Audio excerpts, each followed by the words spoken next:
कल के क्विज में प्रश्न बहुत सारे थे, इसलिए पूरे प्रश्न सही होना यानी कि बहुत बड़ी बात हो जाती है। लेकिन एक आध प्रश्न यदि गलत भी हो गया है तो इसमें कोई बहुत बड़ी बात नहीं है। एक आध प्रश्न तो टच करने में भी मिस्टेक हो जाता है कई बार। तो सुंदर साथ का अच्छा ही रिस्पॉन्स था काफी। आइए सुंदर साथ जी, अब शुरू करते हैं आज की वितक चर्चा। आज का जो वितक चर्चा शुरू करेंगे राम धन्य का नाम लेते हुए। वंदो सतगुरु चरण को, करूं सप्रेम प्रणाम।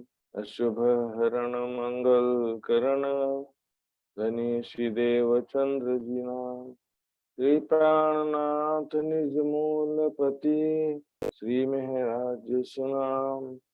तेज कुंवरी श्यामा युगल को, पल पल करूं प्रणाम, पल पल करूं प्रणाम।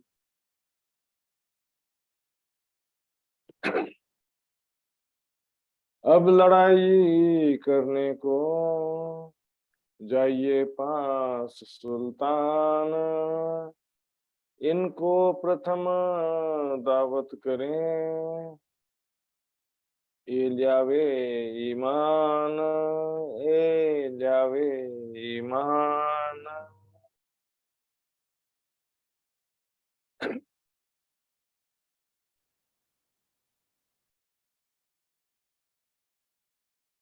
प्रणाम जी सुनिता जी। अब लड़ाई करने को, लड़ाई करने का मतलब ब्रह्म ज्ञान का संदेश देने के लिए, क्योंकि धार्मिक लड़ाई है, ज्ञान और अज्ञान की लड़ाई है। सत्य ज्ञान का संदेश देना भी आज के समय में बहुत कठिन काम है, क्योंकि आज सांच कहना का होना रुचि, सत्य कहना किसी को पसंद आता नहीं है। और सभी क्या है कि जो चल रहा है उसी को प्रवाह में आगे बढ़ते रहना चाहते हैं। तो सुंदर शाह जी, इस कारण यहाँ पर दिल्ली में भी ब्रह्म ज्ञान का संदेश देने में काफी कष्ट उठाना पड़ा। ब्रह्म ज्ञान यदि कोई जिज्ञासु हो उसको सुनाना बहुत अच्छा आनंद आता है और बहुत सफलता भी मिलती है, सरल भी होता है। लेकिन यदि कोई जिज्ञासु ना हो, सुनने की इच्छा ना रखता हो, आत्म कल्याण की तड़प ना हो, ऐसी स्थिति में क्या होगा, कोई फिर उसको भैंस के आगे बीन बजाना बोलते हैं हिंदी में। इसमें मतलब अंधों के आगे रोना, अपना हाल भी खोना। वाणी में अपने लिखे कुछ है, रे हो दुनिया को तो कहाँ पुकारे, ये सब कोई है सहना। तो उसमें झाजी देखते हैं अभी औरंगजेब के विषय में, क्योंकि औरंगजेब यदि विश्वास ले आता तो क्या होता कि बहुत सारे मुसलमान भी उसके साथ में ईमान लाते। और एक हिंदू तन में जब औरंगजेब मुसलमान होते भी ईमान लाएगा तो हिंदू पीछे क्यों रहेंगे, हिंदू भी ईमान ले आते। इस प्रकार सारी दुनिया एक दिन हो सकती थी, लेकिन ऐसा उस समय हुक्म नहीं था राज्य का। औरंगजेब बादशाह के अंदर परमधाम की सुकुमार की आत्म थी। लेकिन अब देखते हैं क्या हिस्टोरिकल थोड़ा देख लेते हैं। भारत में मुगल आक्रमणकारी बहुत हुए हैं वैसे तो, और मुख्य से जो लंबा शासनकाल चला है बाबर से, बाबर, उसके पुत्र हुमायूं, फिर अकबर, फिर जहांगीर, शाहजहां, उसके पश्चात है औरंगजेब। औरंगजेब कुल मिलाकर के चार भाई थे। इनके तीन भाई और थे, दारा शिको, शाह शुजा, मुराद बख्श। तो तीन बहन भी थी, जहारा, रोशनारा, बहुना। इसमें क्या हुआ कि इसने अपने पिताजी को कैद कर लिया, क्योंकि पिताजी की इच्छा थी, शाहजहां की इच्छा थी कि दारा शिको राजा बने, बादशाह बने। दारा शिको बहुत फ्लेक्सिबल थे और उदारवादी थे, हिंदू ग्रंथों का भी बहुत स्टडी किया था उन्होंने।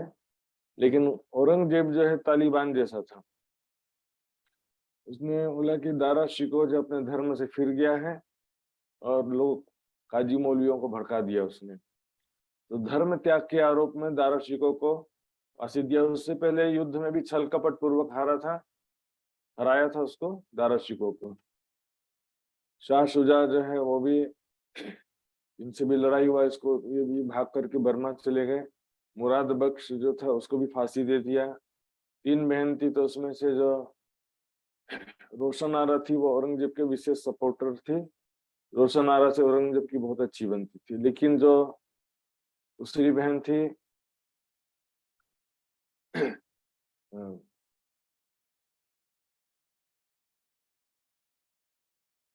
उसने जो है क्या नाम था उसका, जहां आरा, जहां आरा जो है वो क्या थे कि उसकी दारा शिकोह की समर्थक थी। तो दारा शिकोह को तो फांसी दे दिया, तो उसके बाद शाहजहां को कैद कर लिया था।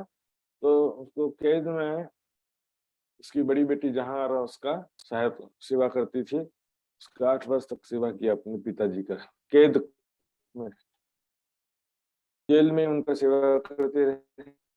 और बहुत सारे मंदिरों को तोड़वाया, वाणी में इसका प्रमाण है, गायों की हत्या किया, और मंदिरों को बम से उड़ा देता था। मंदिर को हाथी के पैर से बांध करके सड़क में, हाथी के पैर में बांध के सड़क में घसीटता था मूर्तियों को, और टुकड़े टुकड़े करके फिर उसमें लोगों को चलने कहता था। हिंदुओं पर जिजिया कर लगाया था, जो गैर मुस्लिमों पर लगाया जाने वाला टैक्स होता है। जो जिजिया नहीं देता था उसको मारकर मुसलमान बना देता था। इस वाणी में प्रमाण है सुंदर साथ जी। तो गए मंदिरों में, तीर्थों में, सभी जगह हिंदुओं का बहुत मुश्किल हो गया था उस समय। आज तो देख रहे हैं जब धर्मनिरपेक्ष है तो भी कितना भय हो जाता है।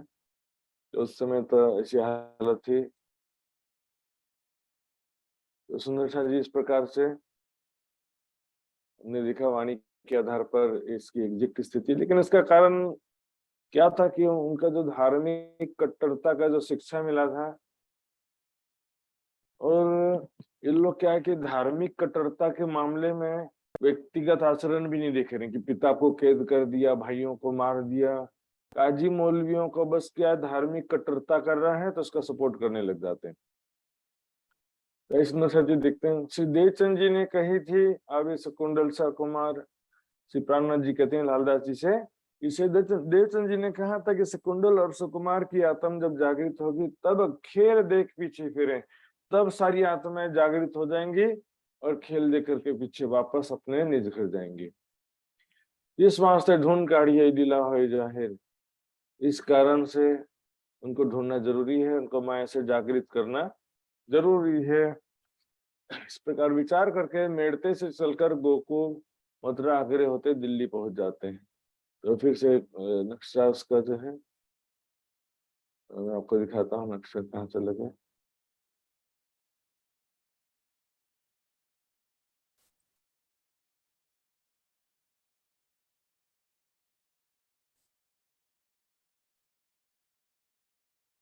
यहाँ से मेड़ता आ गए थे, सिद्धपुर पालनपुर होते हुए, और यहाँ से फिर अभी आगरा, मथुरा, दिल्ली, दिल्ली से फिर बोड़िए जाएंगे, हरिद्वार जाएंगे। साथी कुछ दिन वहां रख दिल्ली पहुंच जाते हैं। दिल्ली में भी कई सुंदर साथ आते हैं, चिंतामणि जी आदि। तो सुंदर साथ ऐसे थे कि जो आजीवन प्राणनाथ जी के चरणों में समर्पित रहे, घर वापस नहीं गए। कई सुंदर साथ ऐसे भी थे, पीछे माया लहर में रह न सके, को माया की इच्छाएं चिंताएं, माया के प्रभाव में वो फिर नहीं रह सके, वापस लौट गए। ऐसे भी कई हुए। मलुक चंद भली भाव सो लड़ा दज्जाल से जरूर। मलुक चंद भाई, इनका नाम आता भी तक में कई बार, धन धनी के राह में पूरा समर्पित हो गए। माया में कितना भी कष्ट आया, किसी भी परिस्थिति हुई, वो राज्य के लिए सभी सहन करते हुए आगे बढ़ते रहे। सौंपी अपनी आत्म रामधनी के चरणों, अपना तन मन जीवन समर्पित कर दिया था। शेख बादल आया नीके रहे कदम। शेख बादल खान जो है पहले मुस्लिम सुंदर साथ, फर्स्ट मुस्लिम सुंदर साथ थे, जिन्हें धाम धनी के चरणों में समर्पित हुए। और देखेंगे सुंदर साथी, जिसके अंदर परम धाम का अंकुर होता है उसको बहुत ज्यादा समझाने की जरूरत भी नहीं पड़ती। अच्छी तरह से समर्पित हो गए। जहरी मुसलमानों का, परिवार वालों का, सब का विरोध सहते हुए भी जागनी कार्य में समर्पित हुए। और 12 मोमिनों में भी ये शामिल थे। जो 12 मोमिनों को मोमिन गए थे औरंगजेब के पास, उसमें भी ये थे। अनंतराम आए मिला लड़ाई के वक्त, अनंतराम सुंदर शाह जी भी इस समय आते हैं। संदेश देने के समय में, लड़ाई के वक्त मतलब संदेश देने के कार्य में। और तुलसीदास बिहारीदास हृदय राम, कोई दिन रहे फेरो धरो किया विश्राम। मुकुंद भाई श्री मुकुंदास ने सुनिया सूरत में तारतम, मुकुंदास जी ने सूरत में तारतम ज्ञान सुन लिया था, विश्वास ले आए थे, लेकिन क्या था, इनका जस्ट मैरिड था, कुछ ही समय हुआ था इनका शादी हो गया। लेकिन प्राणनाथ जी के जाने के बाद और ज्यादा बेचैन हो गए, बहुत ज्यादा वैराग्य विरह बढ़ गया। वेदांत दर्शन के अच्छे ज्ञानी भी थे मुकुंदास जी, तो विरह वैराग्य भी था, तो फिर उनसे रहा नहीं गया। पत्नी से कहा चलना तो साथ में चलो, नहीं तो फिर मैं अकेले जा रहा हूँ। पत्नी ने मना कर दिया, मैं कहाँ घूमूंगी फिरूंगी, तो फिर उसने उनकी व्यवस्था करके चल पड़े। और साथी कहते आए के गए अपने घर, और भी कई सुंदर साथ थे, आए गए, ऐसा होता रहा। लेकिन राज जी का जो विश्वास था उनके दिल से नहीं छूटा। घर में रहते हुए भी राज जी के श्रद्धा पूर्वक निर्देशों का पालन करते रहे। जिस समय गोवर्धन भाई जिनको राजा जसवंत सिंह के पास भेजा था, वो वापस आते हैं दिल्ली। दिल्ली में आकर के लाल दरवाजे में रहते हैं। वो लाल दरवाजे में गंगादास की दुकान में, गंगादास नाम के स्थानीय सज्जन थे, उनके दुकान में ठहरे थे। तो गंगादास जी को भी तारतम ज्ञान से प्रबोधित किया, आशाजीत वकील को भी प्रबोधित किया, नैन सुख महाजन को भी उन्होंने प्रबोधित किया। ये तीन सुंदर साथ को गोवर्धन भाई ने जागृत किया। तो इसी प्रकार से फिर प्राणनाथ जी को तो भी खोज रहे थे, प्राणनाथ जी कहाँ ठहरे हैं इनको मालूम नहीं था। तो फिरते उर्दू बाजार में मिले गरीबदास, उर्दू बाजार में गरीबदास जी उनको मिलते हैं, तो दौड़ करके उनके पास गए, भाई गरीबदास बताओ कहाँ पर ठहरे हैं आप सभी, श्री प्राणनाथ जी कहाँ हैं? तब बताते हैं कि वो विट्ठल गौर के सैयद की हवेली, विट्ठल गौर के पूरे में सैयद की हवेली में ठहरे हैं। तब कहते हैं मैंने जो नए सुंदर साथ जागृत किया उनको मैं लेकर के शीघ्र आता हूँ वहां पर। यहाँ पर गरीबदास जी भी वापस जाकर प्राणनाथ जी को बताते हैं कि गोवर्धन दास जी आ चुके हैं। व्रत समय गोवर्धन जी जब सुबह चितमनी के समय था, सभी सुंदर साथ को लेकर के आते हैं। इस प्रकार विट्ठल गौर के पूरे में 6 महीना रहते हैं, फिर वहां से लाल दरवाजे की हवेली में प्रस्थान करते हैं। यहाँ से 22 प्रश्न लिखा, औरंगजेब के लिए 22 प्रश्न लिख कर तैयार करते हैं, 22 क्वेश्चंस जो है, क्योंकि देखिए प्रश्न के माध्यम से हो सकता है सामने वाला विचार करे। वैसे तो बोलेंगे हाँ हमको सब मालूम है, बोलेंगे हम भी ज्ञानी है बोलेंगे, लेकिन जब प्रश्न पूछेंगे और प्रश्न का जवाब नहीं आएगा, तब वो वास्तव में उसको समझ में आता है कि हाँ मुझे ये नहीं आता है। तो प्रश्न जो है क्या थे, 22 प्रश्न क्या बनाया था, इसका कोई स्पष्ट वर्णन नहीं है कहीं पर भी, सभी अनुमानित ही करते हैं। यहाँ पर मैंने कुछ प्रश्न अपने हिसाब से रखा है, तो देखेंगे कुछ प्रश्न जो आप अभी किसी मुस्लिम भाई से पूछ सकते हो, ऐसे प्रश्न है ये। तो भाई पनी शोधने सत्सन तो ये प्रश्न था कि मोहम्मद साहब की रूह से खुदा ने 90,000 हरफ बातें कहा था, तो उसमें क्या कहा था, 30,000 जाहिर करना, 30,000 संकेतों में लिखना, और 30,000 दुनिया वालों को ना बताना। जो मार्फत के 30,000 हैं दुनिया वालों से न कहना। तो फिर कुरान मुकम्मल कैसे हुआ, पूर्ण कैसे हुआ? क्योंकि वो कहते हैं कि कुरान मुकम्मल ग्रंथ है, मुकम्मल यानी कि पूर्ण, लेकिन वास्तविकता ये कि कुरान मुकम्मल नहीं है। ये मुकम्मल कैसे हो सकता है? फिर उसमें स्पष्ट रूप से कहा कि इसमें से जो 30,000 मार्फत के है ना कहना। दूसरा, जिब्रील अर्शे आजम नहीं जा सकता, ऐसा भी कह रहे हैं। कुरान का ज्ञान लाता था, ऐसा भी कह रहे हैं, तो कहाँ से लाता था? तो इसको समझ सकते, तारतम ज्ञान से इसको समझ सकते हैं कि देखिए परम धाम का एंट्री गेट सर्वरस सागर नहीं है, वो तो नक्शा में इस तरह से खड़ा बनाया हुआ है। जैसे भारत का नक्शा खड़ा बना देते तो नीचे क्या बोलते हैं, कौन सा आता है सबसे नीचे, तमिलनाडु। तो तमिलनाडु क्या भारत का एंट्री गेट है क्या? उसमें नक्शा बनाना अलग चीज होता है। वो तो परम धाम साक्षात है, बेहद मंडल अंतःकरण है। तो अंतःकरण तो भीतर ही होता है ना, और काल माया स्वप्न है वो भी दिल के भीतर होता है, ऊपर नीचे नहीं होता है। ऊपर नीचे बोलेंगे तो दाएं बाएं क्या होगा, फिर परम धाम की और ऊपर क्या होगा, ऐसा स्थिति आ जाएगा। ऐसे प्रश्न आ जाएंगे सुंदर शाह जी। तो देखते हैं और भी प्रश्न है। 1000 महीने से बेहतर कद्र की रात कौन सी है जिसमें फरिश्ते और रूहें अपने रब के हुक्म से उतरे हैं? तो कद्र की रात कौन सी किसी को नहीं मालूम। अनुमान लगाते हैं कि रमजान के महीने में, जो रमजान के महीने में 21वीं रात की, 23वीं रात, 25वीं, 27वीं रात, शायद ऐसे अनुमान लगाया जाता है। ये फरिश्ते और रूहें कौन है, कहाँ से धरती पर उतरते हैं, ये भी नहीं बता सकते हैं। फरिश्तों का अर्थ देवी देवता कर देते हैं और रूहें का अर्थ जिब्रील कर देते हैं, ऐसा अनुमानित अर्थ है। जैसे हिंदुओं में क्या है ना, क्षर अक्षर अक्षरातीत का अर्थ क्या करते हैं, संसार में घटा देते हैं। देखिए क्या लिखा, 6 दिनों के विषय में कुरान में लिखा है, वही है जिसने आकाशों और धरती को 6 दिनों में पैदा किया, फिर अर्श पर विराजमान हुआ। ये कौन से 6 दिन थे? उस समय सृष्टि रचना नहीं हुई थी, तो कौन से 6? दुनिया के कहाँ के 6 दिन? दुनिया के दिन तो बने नहीं थे। और खुदा को तो जो करना होता है वो तो कहता कुन हो जा, कह देता, संकल्प मात्र से हो जाता है। तो फिर 6 दिन का टाइम कैसे लग गया? और लिखा है कि अपने अर्श में विराजमान हुआ। यहाँ देखिए, अर्श पर विराजमान हुआ। यदि खुदा निराकार है तो फिर उसको अर्श क्या है? अर्श का अर्थ सिंहासन कर देते हैं, सिंहासन पर विराजमान हुआ। निराकार है तो सिंहासन का क्या जरूरत? और अर्श का अर्थ सिंहासन नहीं होता है, तखत होता है।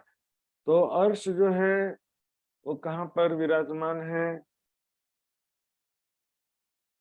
ये भी नहीं पता। अर्श परम धाम खुदा का अर्श आजम कहाँ पर, ये भी नहीं मालूम।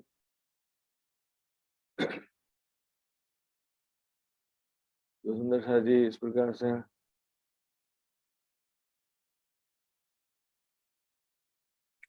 वह ऊंचे दर्जों वाला अर्श का मालिक है। तो अर्श कहाँ पर है, किसका मालिक है? वह सिंहासन का मालिक है, हवा का निराकार का मालिक है। तो सुंदर शाह जी इस प्रकार से यहाँ पर कुछ प्रश्न मैंने आपको बताया है, और भी प्रश्न देख लेते हैं। निराकार है तो फिर सिंहासन की क्या जरूरत? सूरत नहीं है खुदा की। कल ही मैंने बताया था आदम शफीउल्लाह कहा गया है, तो आदम को क्या खुदा जैसी सूरत वाला कहा है? खुदा की सूरत नहीं है तो फिर आदम को शफीउल्लाह क्यों कहते हैं? इसलिए क्या होता है कि ये क्योंकि हदीसों की बातें हैं, तो कोई बोलेगा कि हम ये हदीस को नहीं मानते हैं, हम इसको नहीं मानते हैं, ऐसा चलते रहता है। बुखारी शरीफ, इमाम बुखारी ने जिन हदीसों को मान्यता दी है उसी को ही मानेंगे बोलते हैं। लेकिन बहुत सारे विद्वान और भी हैं, बहुत सारे हदीसें और भी हैं जिनको बुखारी नहीं मानते हैं लेकिन दूसरे विद्वान मानते हैं। इमाम मेहदी साहिबुज्जमा लिखा है कि वो खुदा से डायरेक्ट उनको इल्म हासिल होगा, तो वो तालीम किसी काजी मौलवियों से तालीम हासिल नहीं करेंगे। बादशाह जुल्करनैन ने अष्टधातु की दीवार बनाई, तो कहाँ पर है वो अष्टधातु की दीवार? पूरी पृथ्वी में खोज डालो, नहीं मालूम है। इसका जाहिरी अर्थ लेंगे तो वो दीवार कहीं नहीं मिलने वाली संसार में। ये तो बातिनी मायना है, शरीर अष्टधातु की दीवार है। इन पाती लिखने में रहे श्री जी और लालदास, श्री जी और लालदास जी मिलकर के सारे प्रश्न लिखते हैं। तो सब सुंदर साथ लाल दरवाजे की छतरी की हवेली में आने के पश्चात वहां पर सब सुंदर साथ से सलाह मशवरा करते हैं कि अब ये पत्र कैसे पहुंचाया जाए औरंगजेब तक। जब आशाजीत वकील आते हैं, नई नई जागनी थी, नए सुंदर साथ थे, उनको प्राणनाथ जी ने उनको दिया कि आप तो यहाँ जानकार हो, आप अपना विचार दीजिए। आशा जी देखते हैं, पत्र पढ़ते हैं, कहते हैं ये ऐसी चिट्ठी, ऐसा चिट्ठी क्यों लिखा है आपने? वो तो हिंदुओं का रहत हमेशा दुश्मन, हिंदुओं का तो सख्त दुश्मन है, नफरत है उनके मन में हिंदुओं के प्रति। प्रात को मुंह न देखिए आप कहावत मोमिन, प्रातः के समय हिंदुओं का चेहरा नहीं देखना चाहते। हिंदू कोई सुबह सुबह सामने आ जाए तो नाराज होकर के दंडित कर दे। आप कहावत मोमिन, स्वयं मोमिन कहलाते हैं, स्वयं ब्रह्म सृष्टि कहलाते हैं। ब्राह्मण कहे हम उत्तम, मुसलमान कहे हम पाक, दो मुट्ठी एक ठोर में एक राख रोजी खाक।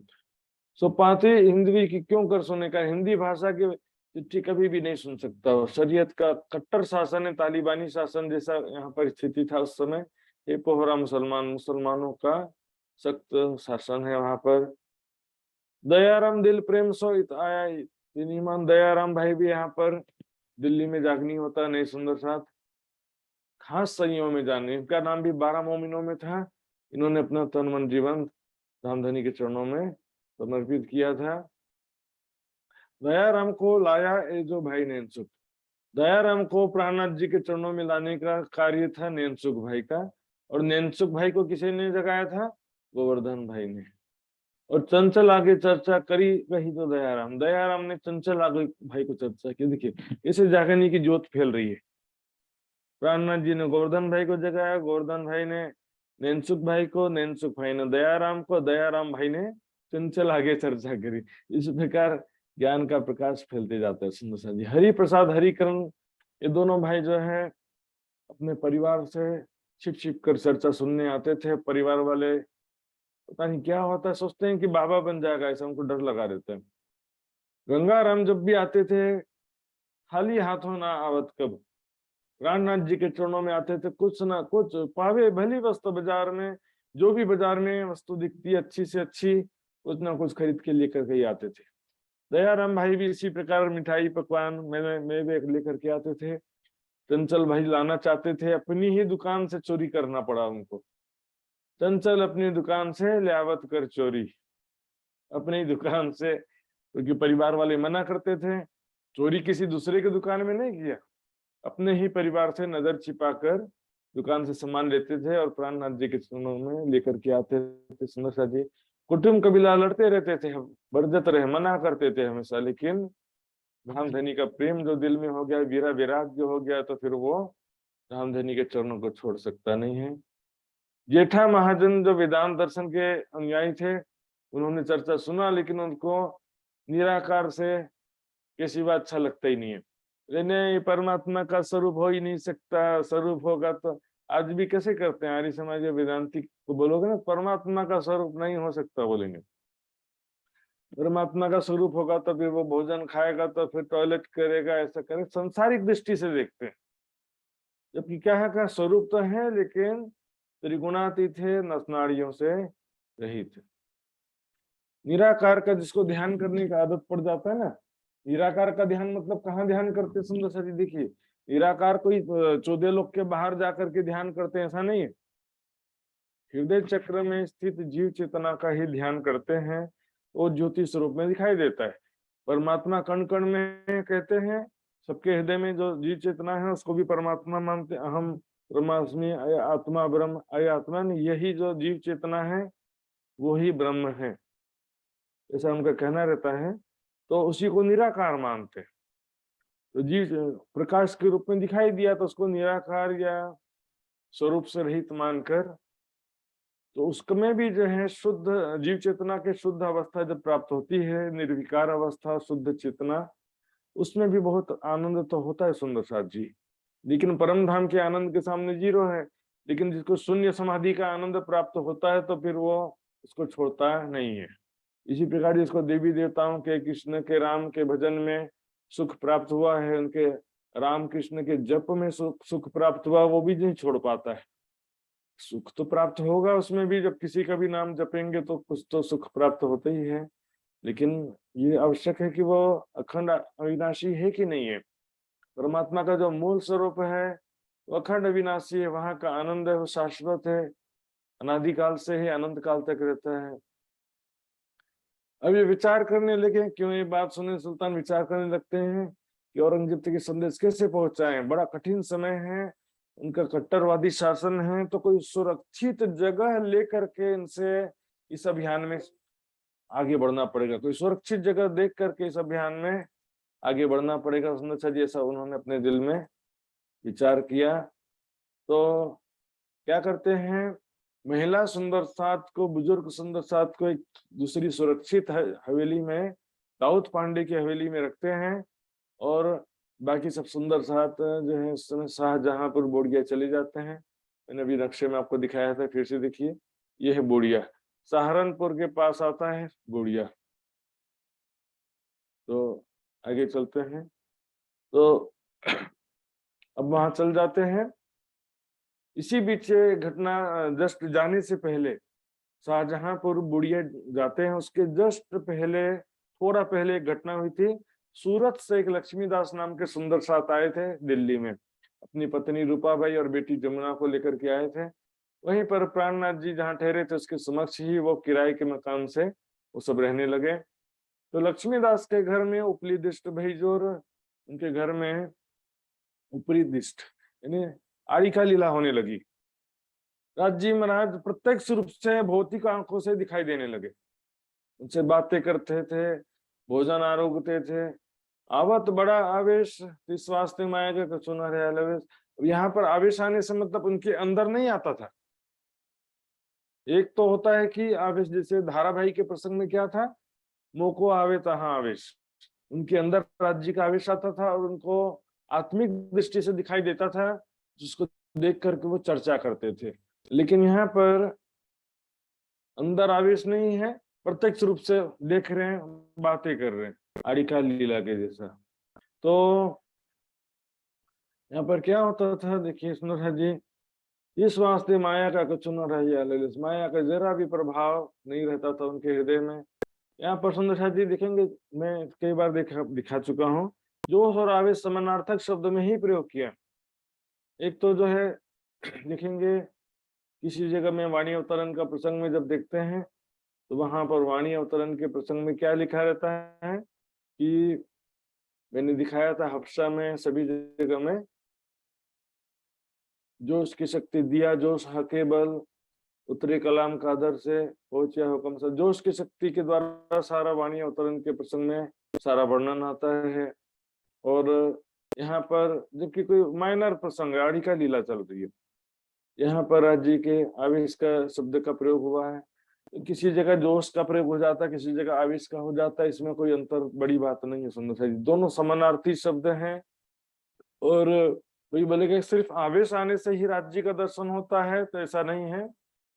मेहर इलम जोश हुक्म हक देखिए विषय, जोश भी आवश्यकता कहा गया है, आवेश आएगा तभी दर्शन होगा ऐसा कहीं नहीं लिखा है।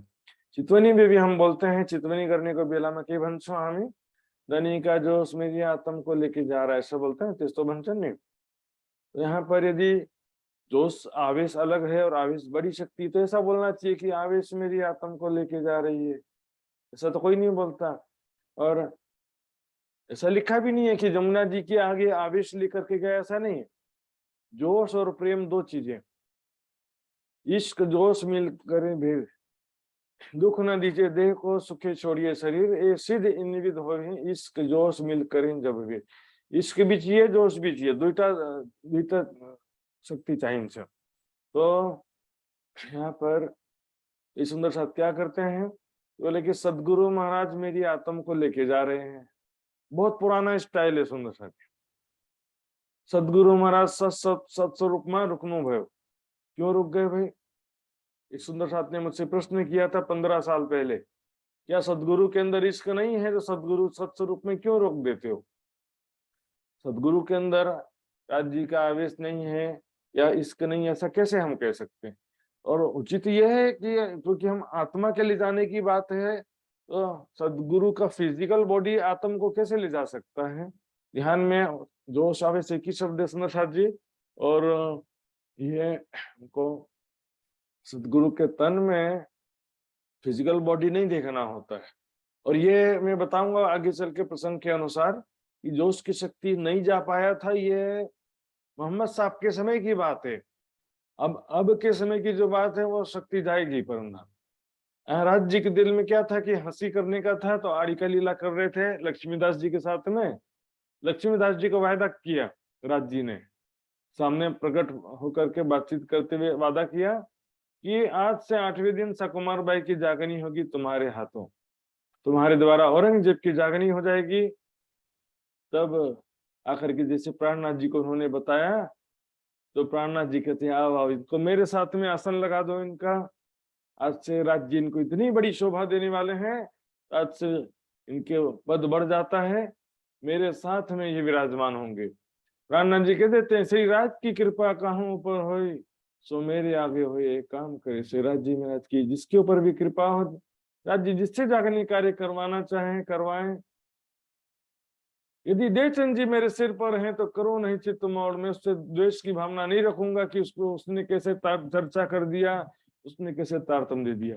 यहाँ तो क्या होता सुंदर शांत जी देखेंगे, वो कैसे चर्चा करने लग गया। वो किसी को नई सुंदर साथ की जागनी होगी तो उसको भी खेचम खेच में लगे रहेंगे। नया सुंदर साथ होकर बोलेंगे कि अरे वो तो छोटा महाराज है, ये बड़ा महाराज है, खेचम खेच को खींच के उधर खींचो इधर खींचो। राजी राज्य की मेहर सबसे बड़ी चीज है। अल्हम्दुलिल्लाह शब्द कहा गया कुरान में। अल्हम्दुलिल्लाह का मतलब क्या होता है? सारी शोभा उस खुदा के लिए है जो धरती आसमान का, जिमी आसमान का रब है। सारी शोभा उस राज्य की है सुंदर साथ जी। तो फिर सारी शोभा उस राज्य की है। मैं करूं तो भी राज्य की शोभा, मेरे द्वारा कोई कार्य हो तो भी राज्य की शोभा है, आपके द्वारा कोई कार्य हो तो भी राज्य की शोभा है। तो फिर झगड़ा किस बात का है? झगड़ा किस बात का है फिर, जब सारी शोभा राज्य की है। राज्य किसी से भी कार्य करा पाए, खुदा देवे खासतर वही अपनी पैगंबरी, जिन किसी पर चाहे तीनों पर उतरी। तो राज्य जिसको शोभा देना चाहते, जिससे जागनी कार्य कराना चाहते हैं उससे करवाते हैं। यहाँ थोड़ी जोर चलता है संसार में किसी का, किसको गादीपति बनाया है, इसको उत्तराधिकारी बनाया है। ये तो हक इलम की बारीकियां हक के दिए आवत, न सीखे सिखाए न सोहबत हक में सिपाही। तो लक्ष्मीदास जी कहते हैं, मैं प्राणनाथ जी सबसे पहले कहते हैं, या तो तुम राज्य की मेहर जिस पर होती है तो मेरे आगे हुई, मेरे आगे होकर के सब सुंदर साथ का नेतृत्व करे, जागनी कार्य करे, या तो मेरे साथ में बैठे, मेरे जोड़ मेरे बराबर बैठे, या तो मेरा पीछा जिनको छोड़ोगे, या तो मेरे निर्देश के अनुसार चलना कोई भी ना छोड़े। तब लक्ष्मीदास जी कहते हैं कि आपसे आगे तो नहीं हो सकता है, लेकिन आपके बराबर में बैठूंगा, मैं जोड़े तुम्हारे बैठूंगा और सकुमार की जागनी करूंगा। इस प्रकार से 2-3 दिन बैठे प्राणनाथ जी के साथ में। फिर श्याम भीम भाई ताना मारते थे, धाम धनी लक्ष्मीदास की जय, ऐसा तो इनको शर्मिंदा हो गए, फिर बैठना बंद कर दिया। तो श्री राजे ने दिया दीदार, 8 दिन पूरा हो गया, राज जी ने फिर दर्शन दिया। तो लक्ष्मीदास ने वही बात कहा, आपने वादा किया था राज जी की 8वें दिन मेरे द्वारा सकुमार की जागनी होगी, तो सकुमार को जगा दो। अब राज जी गायब, कोई रिप्लाई नहीं। इसका बात ही नहीं उद्देश्य था सुंदर साथ जी, ये तो नहीं मुकर्रर बखत रोज कयामत। इसका संबंध कयामत से है। जब सकुमार और की आत्म जागृत होगी तो जगत का अंतिम समय आ जाएगा। शकुंडल और सकुमार दो आत्म की जागनी का संबंध है जगत के अंतिम समय से। औरंगजेब, शकुंडल तो जागृत हो गए छत्रसाल, लेकिन औरंगजेब जागृत नहीं हो सके। यहाँ से चल के जैसे शाहजहांपुर बुढ़िया पहुंचते हैं, वहां पर मिर्गी की महामारी फैली हुई थी, मिर्गी की बीमारी फैली हुई थी, संक्रामक बीमारी, एक से दूसरे में फैलने वाली बीमारी होती है। इसी को याजुज माजुज कहा गया कुरान में। इस समय याजुज माजुज सैकड़ों हजारों की संख्या में लोगों को खा जाएंगे, ऐसा लिखा है। अर्थात सैकड़ों हजारों लोग मृत्यु को प्राप्त हो जाएंगे।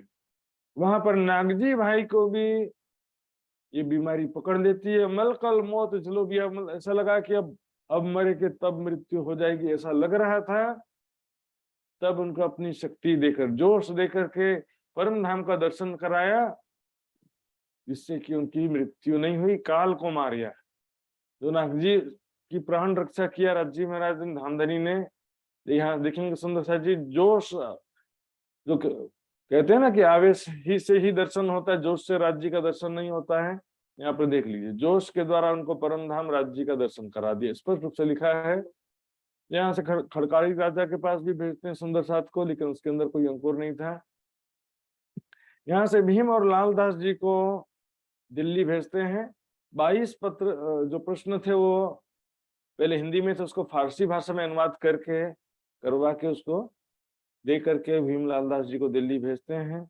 लेकिन बाद में जैसे वो दिल्ली पहुंचे, इधर जबराइल जोश की शक्ति के द्वारा प्राणनाथ जी को एहसास हुआ कि अभी काम नहीं होगा, अभी सुंदर साथ पर कोई कष्ट आ सकता है, उचित समय नहीं है। तो तुरंत कानजी भाई को भिजवाया और कहा हुक्म व मनसूख, पैगाम देने का जो आदेश था वो रद्द हो गया है, आप सभी वापस चलियो। तुमको ना मानेगा पड़ेगी इनसे चूक, आपके संदेश को मानेगा तो नहीं, लेकिन आपके ऊपर कोई अत्याचार भी कर सकता है, इसलिए सभी वापस चलिए। वापस आ जाते हैं। शाहजहांपुर से चलते हैं अब हरिद्वार। महाकुंभ मेला लग रहा था वहां पे उस समय। और कुंभ मेले में क्या होता है, सभी धर्मों के आचार्य अनुयायी सब लोग धार्मिक भावना के कारण आते हैं वहां पर।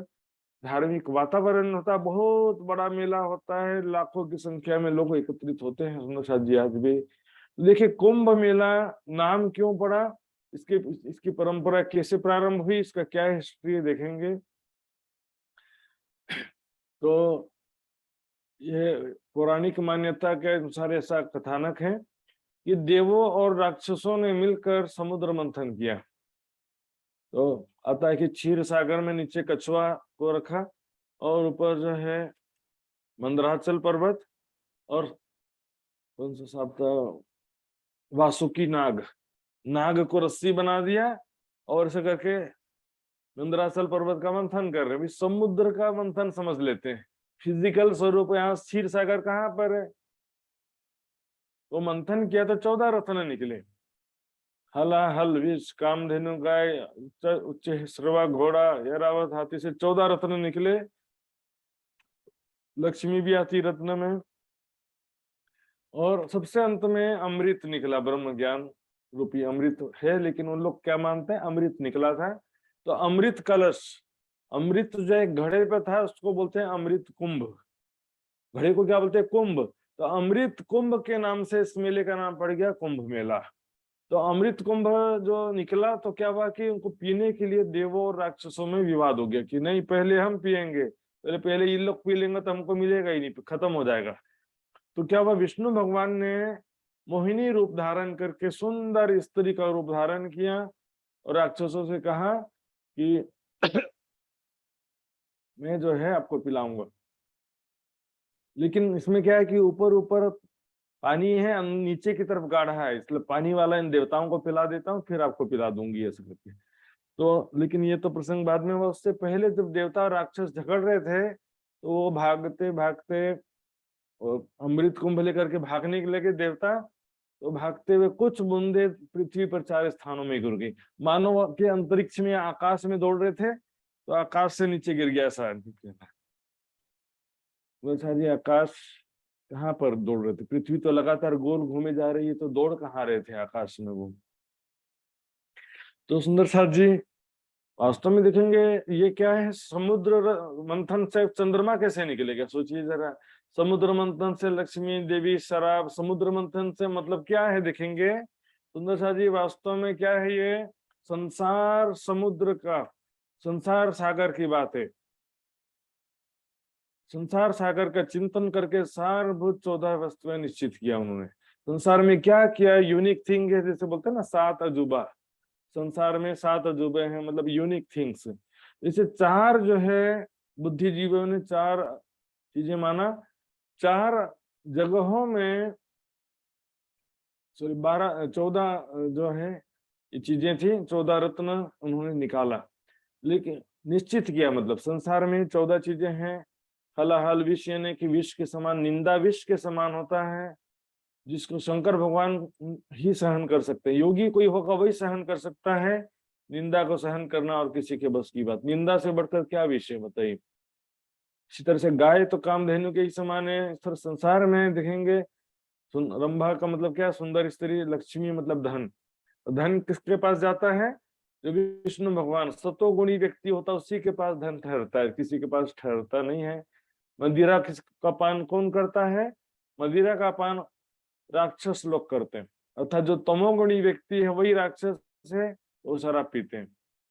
यहाँ पर 14 रत्न निकाला, यानी निश्चित किया, पैदा नहीं किया, निश्चित किया। तो 4 जगहों में इसका अमृत बूंदे गिरी। हरिद्वार में गंगा नदी है, प्रयागराज में त्रिवेणी संगम, उज्जैन में क्षिप्रा नदी और नासिक में गोदावरी नदी। तो ये चारों नदी में बूंदे गिरी ऐसा नहीं है।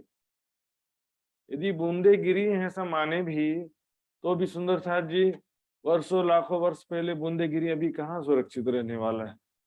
तो लेकिन फिर भी सुंदर साथ जी यहाँ पर मतलब क्या था इसका कि नदियों के किनारे ऋषि मुनि ज्ञानी जनों का आश्रम था, तो उस आश्रम में ब्रह्म ज्ञान के कुछ बूंदे ही, तो ब्रह्म ज्ञान प्राप्त करने के लिए उन स्थानों में जाना होता था। इसी को तीर्थ कहा। ज्ञान ही गंगा है, सत्संग ही तीर्थ है। ज्ञान रूपी गंगा में स्नान करने की बात थी, पानी में नहा करके तो पुण्य भी नहीं मिलता है, पाप कहाँ से समाप्त होगा, और मोक्ष की तो बात ही नहीं है सुंदर साथ जी। इन स्थानों में जा करके ज्ञानी जन जो ऋषि मुनि रहते थे उनसे कुछ ज्ञान प्राप्त करे, यही जो है उद्देश्य से तीर्थ का नियम बनाया। 12 महीने में से 1 महीना, साल में 12 महीने होते हैं, 12 महीने में से 1 महीना इन तीर्थ स्थानों में जाकर के ज्ञान चर्चा सत्संग करें, स्वाध्याय करें, तप करें, उससे हृदय निर्मल होगा, उसको तीर्थ कहा गया था। आज टूरिस्ट जैसे जाते हैं, आने जाने का टिकट, रहने खाने की व्यवस्था सब कर लिया और पर्यटन का रास्ता भेज सकेगा। हाँ, घूमने फोटो खींचने, पंडितों को दान कर दिया, पानी में नहा लेना तीर्थ समझ लेते हैं। यहाँ पर इसी जाहिरी मान्यता के अनुसार यहाँ पर कुंभ मेला आयोजित होता है। ये 4 स्थानों में 3-3 साल, 3-3 वर्ष के अंतर में होता है। एक ही जगह में 12 वर्ष के पश्चात कुंभ मेला का आयोजन होता है।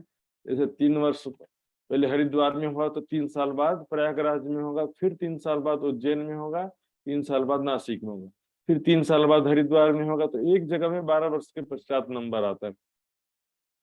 यहाँ पर क्योंकि समय हो चुका था, विजया विनोद बुद्ध निष्कलंक अवतार के प्रकटन का समय हो गया था, तो अपना प्रकटन जाहिर तो करना पड़ेगा ना, छिपके थोड़ी बैठे रहना हमेशा।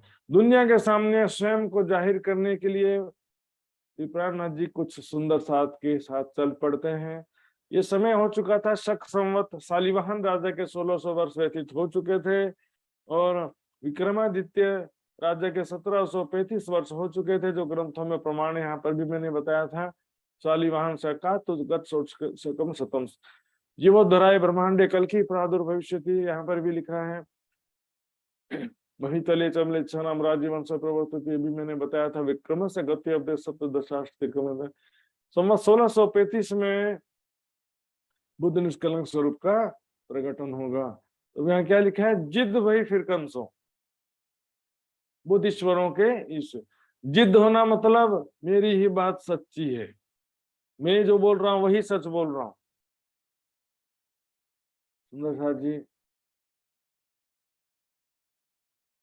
यहाँ पर देखेंगे आगे, हरिद्वार में हालांकि प्रश्नों का जवाब नहीं दे सके, लेकिन यहाँ पर उनके चरणों में समर्पित हो गए ऐसा भी नहीं लिखा है। वहां के जो आचार्य वगैरह थे वो समर्पित विवादु थे, कहाँ तमाशा देख के फेर के किया विचार भी छुपाई आता है। दूसरा देखेंगे ईश्वरों के ईश्वर जो है, यहाँ पर ईश्वर शब्द जो प्रयोग हुआ है, ईश्वरों के भी ईश्वर। ईश्वर शब्द जो है वो अलग अलग मत पंथों में अलग अलग लक्ष्य के लिए प्रयोग करते हैं। जैसे कि राम शब्द है, दशरथ के पुत्र राम के लिए भी प्रयोग करते हैं, लेकिन अभी एक संप्रदाय है राम शरणम, भारत में एक नया संप्रदाय आया है राम शरणम, तो वो कहाँ के लिए प्रयोग करते हैं, वो ईश्वर शब्द प्रयोग करते हैं परमात्मा के लिए। चौथा राम शब्द जो है वो जपते हैं, राम का ही जप करते हैं, लेकिन क्या कहते हैं, हम दशरथ के पुत्र राम को नहीं मानते, हम तो चौथे राम को मानते हैं, ऐसा बोलेंगे। इसी तरह से बहुत सारे शब्द, ईश्वर शब्द भी जो है संन्यास मत वाले आदि नारायण के लिए प्रयोग करते हैं ईश्वर शब्द, लेकिन वेदों में भी देखेंगे और आर्य समाज में देखेंगे तो ईश्वर शब्द आदि नारायण के लिए नहीं प्रयोग करते हैं, परमात्मा के लिए करते हैं। देखेंगे योग दर्शन में क्या लिखा है, ईश्वर प्राणिधान। तो ईश्वर परिधान का मतलब परमात्मा के प्रति समर्पण, तो परमात्मा के प्रति समर्पण करने की बात है, नारायण के प्रति बात नहीं है। जैसे ब्रह्म शब्द देखेंगे तो ब्रह्म शब्द अक्षर को कहा गया है, और राज्य को क्या कहा गया, पूर्ण ब्रह्म।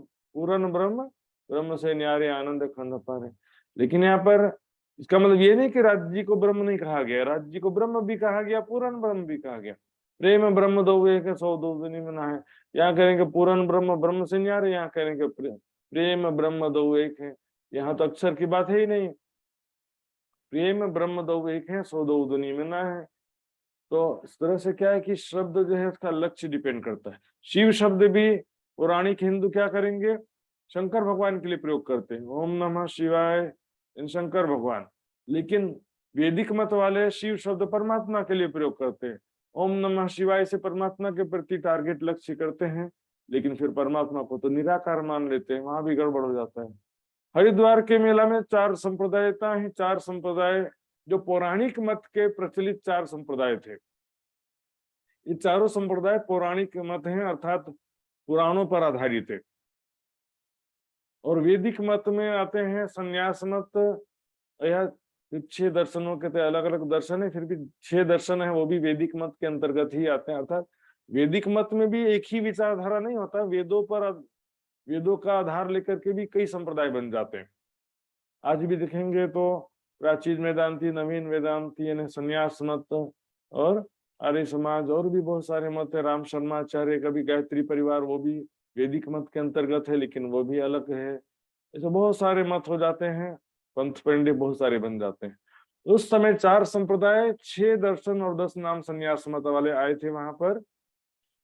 तो सबने देखा कि प्राणनाथ जी और कुछ साथी आए थे, जो उनकी वेशभूषा हमारे किसी भी प्रचलित संप्रदाय से मिलती जुलती नहीं है। उनकी वेशभूषा, वस्त्र जो पहना है, सब डिफरेंट है, वो हमारे में से किसी से भी मिलती नहीं है। तो फिर वो क्या करते हैं, कहते हैं कि आप लोग लगते हैं कि कुछ नए संप्रदाय के हैं, हमने सुना भी नहीं है, देखा भी नहीं है, हम देखी ना सुनी कहाँ है। तो झाड़ो दीजिए, आप अपना परिचय दीजिए कि आप कौन से संप्रदाय के मत के हैं। क्योंकि उस समय क्या होता था कि औरंगजेब की वजह से सबको डर लगा रहता था। औरंगजेब अक्सर कुछ ना कुछ गड़बड़ करता था, अपने आदमियों को बेच करके विघ्न बाधा करते रहता था। तब श्री प्राणनाथ जी कहते हैं कि आप सभी बहुत ही प्राचीन पुरातन संप्रदाय हैं, पंथ पेंडे हैं, तो सो कहो हमें समझाए कि अपनो इष्ट जो धर्म। तो हमको कृपया करके अपने इष्ट मत पंथे का ज्ञान हमको समझाइए। आप जो भी मान्यता है, आपका इष्ट क्या है, आपके धर्म की पद्धति क्या है। क्रोध हमको छोड़ के, क्रोध और अहंकार को छोड़ करके, ये कोई प्रश्न करे तो गुस्सा मत होना, कृपया करके प्यार से समझाना, और यथार्थ वेदों के शास्त्रों के प्रमाण से बताना। सोई ग्रहे हम आए, तो उसको हम यहाँ पर आए ही उसको ग्रहण करने के लिए आए हैं। मतलब शुरुआत से ऐसा वातावरण नहीं था कि शास्त्रार्थ होने जा रहा है। ये तो जिज्ञासु जैसे पूछ रहे थे, और जैसे कि हरजी व्यास जी से भी पूछा था, चिंतामणि जी से भी कहा था, उसी तरह से यहाँ पर भी वही फार्मूला अपना रहे हैं कि हम अब बता दो, सत्य की पहचान करा दो तो हम स्वीकार कर लेंगे। तब रामानुज संप्रदाय वाले सबसे पहले बताते हैं कि हमारा पंथ सबसे अगोचर है, दुर्लभ है ये ज्ञान, 14 लोक में सबसे श्रेष्ठ ज्ञान है हमारा। इसको देखो, हमारे में कौन सा शास्त्र को मानते हैं, कौन से वेद को मानते हैं, हमारा क्या मत है, कौन इष्ट है हमारा। तो देखेंगे सुंदर जी, 4 जो संप्रदाय है, चारों संप्रदायों का बेस विष्णु भगवान है। उनका कहना है कि विष्णु भगवान ने 4 लोगों को ज्ञान दिया था, लक्ष्मी, ब्रह्मा, शंकर और शंकादिक। तो बेसिकली विष्णु भगवान, फिर उसके बाद में 4 शिष्य हो गए, लक्ष्मी, ब्रह्मा, शंकर, शंकादिक। शंकादिक मतलब 4 शंकादिक पुत्र, शॉर्ट में शंकादिक कह देते। सनत, सनातन, सनंदन, सनत कुमार, 4 भाई है। ब्रह्मा जी के 4 पुत्र, मानसी पुत्र थे, हैं अभी। तो इस चारों के द्वारा, लक्ष्मी जी के द्वारा रामानुज संप्रदाय स्टार्ट हुआ, ऐसा इनका कहना है। शंकादिकों के ज्ञान से निम्बाकाचार्य जी का ज्ञान हुआ, और शंकर जी के ज्ञान परंपरा को विष्णु स्वामी ने बढ़ाया, और ब्रह्मा जी के ज्ञान परंपरा को माधवाचार्य जी ने बढ़ाया। ये 4 शिष्यों के द्वारा इनका ज्ञान आया है, ऐसा कहते हैं। लेकिन वास्तव में क्या है, इनका सबका व्यक्तिगत अनुमानित ज्ञान है। ये ज्ञान कोई इन चारों के द्वारा दिया हुआ नहीं है। इनके गुरुजनों ने अपने हिसाब से, देखेंगे क्या स्थिति है इनका, 14 लोक से आगे कोई भी नहीं जानता है। हमारे गुरु धर्म में कहीं नाम मारा, और हमारे गुरु के धर्म में नाम वाला हृदय में धारण करता है, हृदय में परमात्मा का नाम जपते रहते हैं। अच्युत हमारा गोत्र है। अच्युत शब्द विष्णु भगवान के लिए प्रयोग होता है। विष्णु गोत्र मतलब क्या होता है? वंशज। हम किसके वंशज हैं? उसको गोत्र कहते हैं। तो विष्णु भगवान के अंश समस्त जीव हैं, इसलिए क्या कहते हैं कि विष्णु भगवान हमारा गोत्र है, जो कि बहुत ही पवित्र है। प्रभु की अनंत शाखा है, तत्व तो कण कण में व्याप्त है। शुक्ल हमारा वर्ण है। शुक्ल मतलब सफेद रंग हमारा वर्ण है। कल बताया था मैंने, सफेद रंग किसका प्रतीक है? ब्राह्मणत्व का। सतोगुण का प्रतीक है सफेद रंग। तो हम सतोगुणी हैं या तो ब्राह्मण हैं। सब वर्णों में श्रेष्ठ है जो कि ब्राह्मण वर्ण के हैं हम। श्रेष्ठता तो दिखाने के लिए अपने आप को ब्राह्मण बता रहे कि ब्राह्मण श्रेष्ठ होते हैं, इसलिए हम श्रेष्ठ हैं। सामवेद को हम मानते हैं और श्रवणुसिका करते हैं। मुक्त समीपी, सामीप्य मुक्ति को मानते हैं। 4 प्रकार की मुक्ति कहा गया है। सामीप्य, सारूप्य, सालोक्य, सायुज्य। तो सालोक्य का मतलब होता है उसी लोक में मुक्ति मिलना। सामीप्य मतलब उसके इष्ट के नजदीक मुक्ति मिलना। सारूप्य का मतलब होता है उसके जैसा रूप मिलना। सायुज्य का मतलब उसमें समाहित हो जाना। नदी जाके सागर में मिल गई वैसा, अलग से अस्तित्व ही नहीं रहता है। या तो विष्णु भगवान के स्वरूप में लीन हो जाना, या तो निराकार में लीन हो जाना। इसका देखा देखी कई सुंदर साथ आज भी लगे रहते हैं। राज्य के स्वरूप में लीन हो जाओ, डूब जाओ, अपना अस्तित्व समाप्त कर दो। कहाँ लिखा भाई अस्तित्व समाप्त कर दो?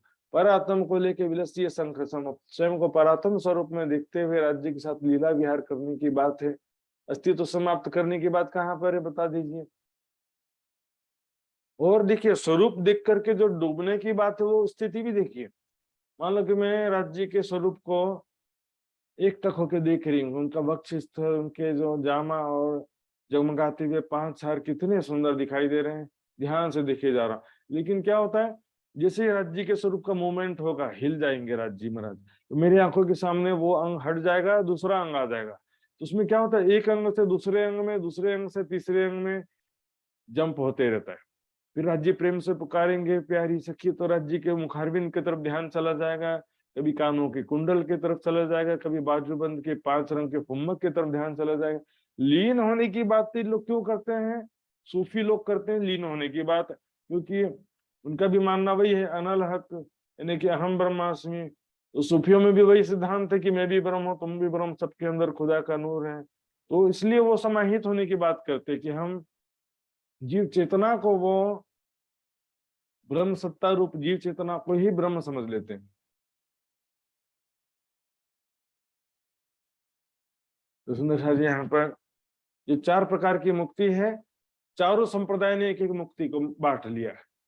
4 वेद को भी बांट लिया। एक एक वेद, हम इस वेद को मानते हैं, हम इस वेद को मानते हैं। तो देखेंगे एक एक करके। बैकुंठ हमारा मठ है, सुमेरु पर्वत पर दक्षिणा जान। अब इन लोग क्या किया, उल्टा कर दिए। मठ कहते हैं अखाड़ा, और मठ किसको कहते हैं? आश्रम को कहते हैं।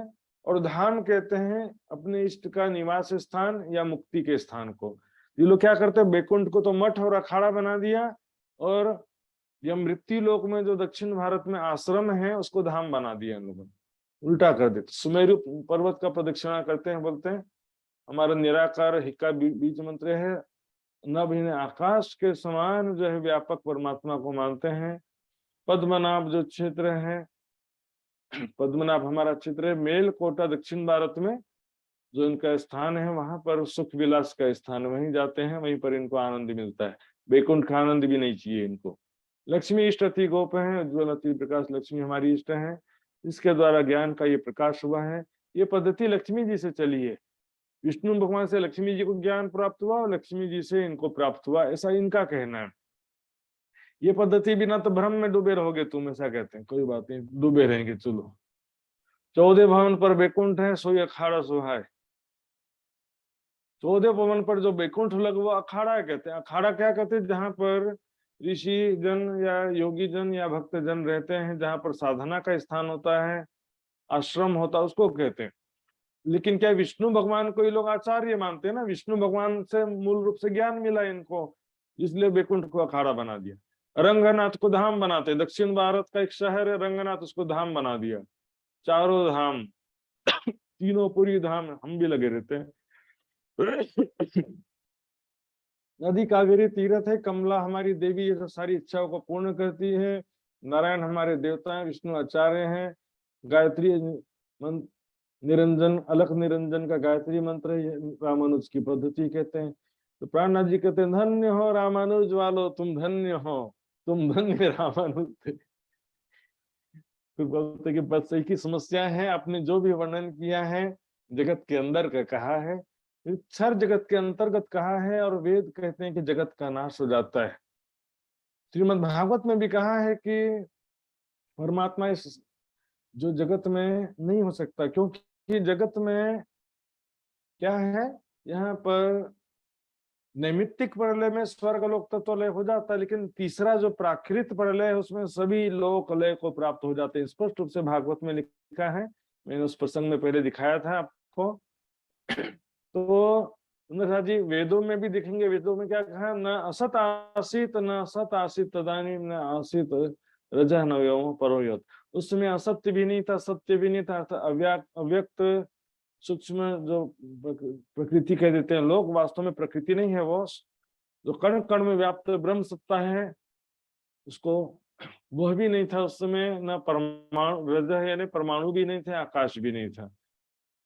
तो सुंदर जी यहाँ पर क्या कि सत्य भी नहीं था, तो इसका अर्थ है, सब अनुमान से करते हैं, सत्य नहीं था तो मतलब क्या था, सत्य भी कैसे नहीं रहेगा। सत्य में अव्यक्त या सूक्ष्म प्रकृति को लोग सत्य मानते हैं, इसलिए ऐसी व्याख्या अनुवाद कर देते हैं।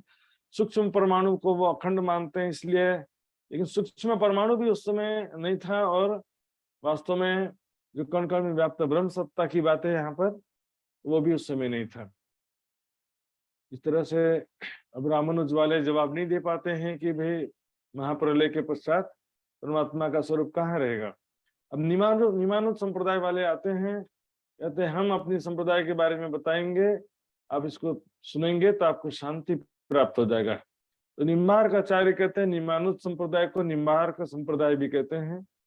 जो निम्बार्क आचार्य थे, उन्होंने इसका नाम कैसे पड़ा उनका, एक बार क्या था कि चातुर्मासी व्रत के में क्या होता, व्रत करते हैं संत जन, उनका नियम होता है कि सूर्यास्त के पश्चात भोजन नहीं खा सकते, दिन भर व्रत करते हैं और सूर्यास्त के ठीक पहले भोजन कर लेते हैं। लेकिन उस दिन सूर्यास्त हो गया तो बेचारे भूखे रह गए संत जन।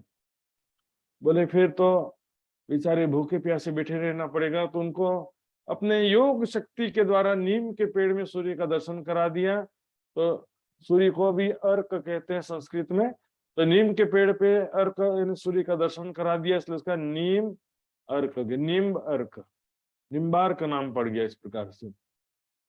इनका कहना है कि हंस रूप में विष्णु भगवान ने सनकादिकों को उपदेश दिया था, वही ज्ञान सनकादिकों से नारद में, फिर निम्बार्काचार्य में आया। इनका सिद्धांत भी देखते हैं। मथुरा है शाला सही धर्म क्षेत्र गोकुल पुनीत, यहाँ पर मथुरा को शाला कह रहे हैं। शाला का मतलब सुख विलास का स्थान भी हो सकता है, ज्ञान प्राप्ति का स्थान भी कह देते हैं लोग। यहाँ पर इनका आश्रम है मथुरा में, धर्म क्षेत्र गोकुल है जो कि बहुत पवित्र क्षेत्र है। इनका कहना है सुख विलास वृंदावन में धाम द्वारका नित्य, सुख विलास का स्थान वृंदावन में, नित्य वृंदावन नहीं कहा। सुंदर सा ध्यान देंगे, नित्य वृंदावन भन्नु भाई को ना यहाँ, इसी मृत्यु लोक के वृंदावन में ये लोग मानते हैं। ये मृत्यु लोक में जो वृंदावन है, भारत में दिल्ली के पास जो वृंदावन है, मथुरा है, गोकुल है, वहीं पर इन लोग अखंड रासलीला आज भी है ऐसा मानते हैं। सुंदर साथ जी यहाँ पर देख रहे हैं हम, इनको त्रिधा लीला का रहस्य जरा भी ज्ञात नहीं है। ब्रज वाला कृष्ण, मथुरा वाला कृष्ण, द्वारिका वाला कृष्ण, सबको एक ही समझ रहे हैं, और सबके अंदर क्या समझ रहे हैं कि विष्णु भगवान ही ब्रज में थे, रास में थे, मथुरा में थे, द्वारका में थे। तो इसलिए कभी द्वारका का भी जिक्र आता है, कभी वृंदावन का भी जिक्र आता है, गोकुल का भी आता है, रुक्मणी का भी वर्णन आ गया। देखिए नदी गोमती तीर्थ है, इष्ट हमारी रुक्मणी है, क्योंकि रुक्मणी किसकी अवतार थी, लक्ष्मी जी की अवतार थी। यजुर्वेद हरि नाम की माला, यजुर्वेद को मानते हैं, हरि नाम की माला का जप करते हैं। वृंदा देवी मुक्त स्वरूपी, ध्यान देंगे सुंदर से, वृंदा जो है हमारी देवी कह रहे हैं। वृंदा देवी का नाम आपने शायद सुना होगा कि नहीं सुना होगा, लेकिन भारत में एक शहर है जालंधर, उसका नाम तो सुना होगा। तो जालंधर एक राक्षस का नाम था, और उसकी पत्नी थी वृंदा। तो वृंदा देवी बहुत थी, सती स्त्री थी, पतिव्रता स्त्री थी, सतीत्व का इतना प्रभाव था कि देवता भी उसके पति जालंधर राक्षस को नहीं मार पा रहे थे। पत्नी के सतीत्व के प्रभाव से पति की रक्षा हो रही थी। तो क्या किया विष्णु भगवान ने? छल कपट किया, जालंधर का रूप धारण करके आए और उसका सतीत्व भंग कर दिया। तो क्या कि फिर देवताओं ने जालंधर राक्षस का वध कर दिया। बाद में वृंदा को पता चला कि मेरे साथ छल किया विष्णु भगवान ने, जाओ मैं तुम्हें श्राप देती हूँ, पत्थर बन जाओ। पत्थर बना दिया। तो लोग उसकी भी पूजा करने लगे, बोले शालिग्राम पत्थर लो, पूजा करो उसकी भी। तो यहाँ पर सुंदर जी, वृंदा एक देवी है, सती स्त्री थी तो उसको देवी के रूप में मानते हैं। आज देखिए सतीत्व पतिव्रता धर्म में कितना शक्ति है सुंदर शायद जी। गोपाल हमारा वंश है और गायत्री गोपाल मंत्र का जप करते हैं। नारद हमारे आचार्य हैं, ऋषि दुर्वासा है। विष्णु का वाहन जो कहा जाता है गरुड़, गरुड़ को विष्णु का वाहन कहते हैं। तो गरुड़ जी हमारे देवता हैं जो सदा ही साधु संतों की रक्षा करते हैं। निमानुष की पद्धति होती है। प्राणनाथ जी कहते हैं तुम में नहीं विचार, तुम्हारे अंदर विचार नहीं है। कछु कहीं जगत के परी के कछु जगत मंझार, कुछ तो जगत की परी की शक्तियों के द्वारा जो लीला हुई है उसको, और जगत के अंदर की शक्ति के द्वारा ली हुई सबको एक समान समझ लिया। जो लीला बेहद में अखंड उसको भी क्षर जगत में अखंड मानते हो। विष्णु भगवान को ही मानते हो कि उसी ने ब्रजरास लीला किया है।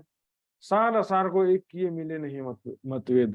त्रिधा लीला का रहस्य ज्ञान नहीं होने से आज भी सभी क्या समझते हैं, ब्रजरास लीला भी विष्णु भगवान ने किया था। और दूसरी बात, अखंड ब्रजरास कहाँ पर कहेंगे, मृत्यु लोक में कहेंगे। अपने निजानंद संप्रदाय की पद्धति में भी ये बात आता है, सुख विलास माहे नित्य वृंदावन। लेकिन यहाँ पर नित्य शब्द नहीं, मात्र वृंदावन का है।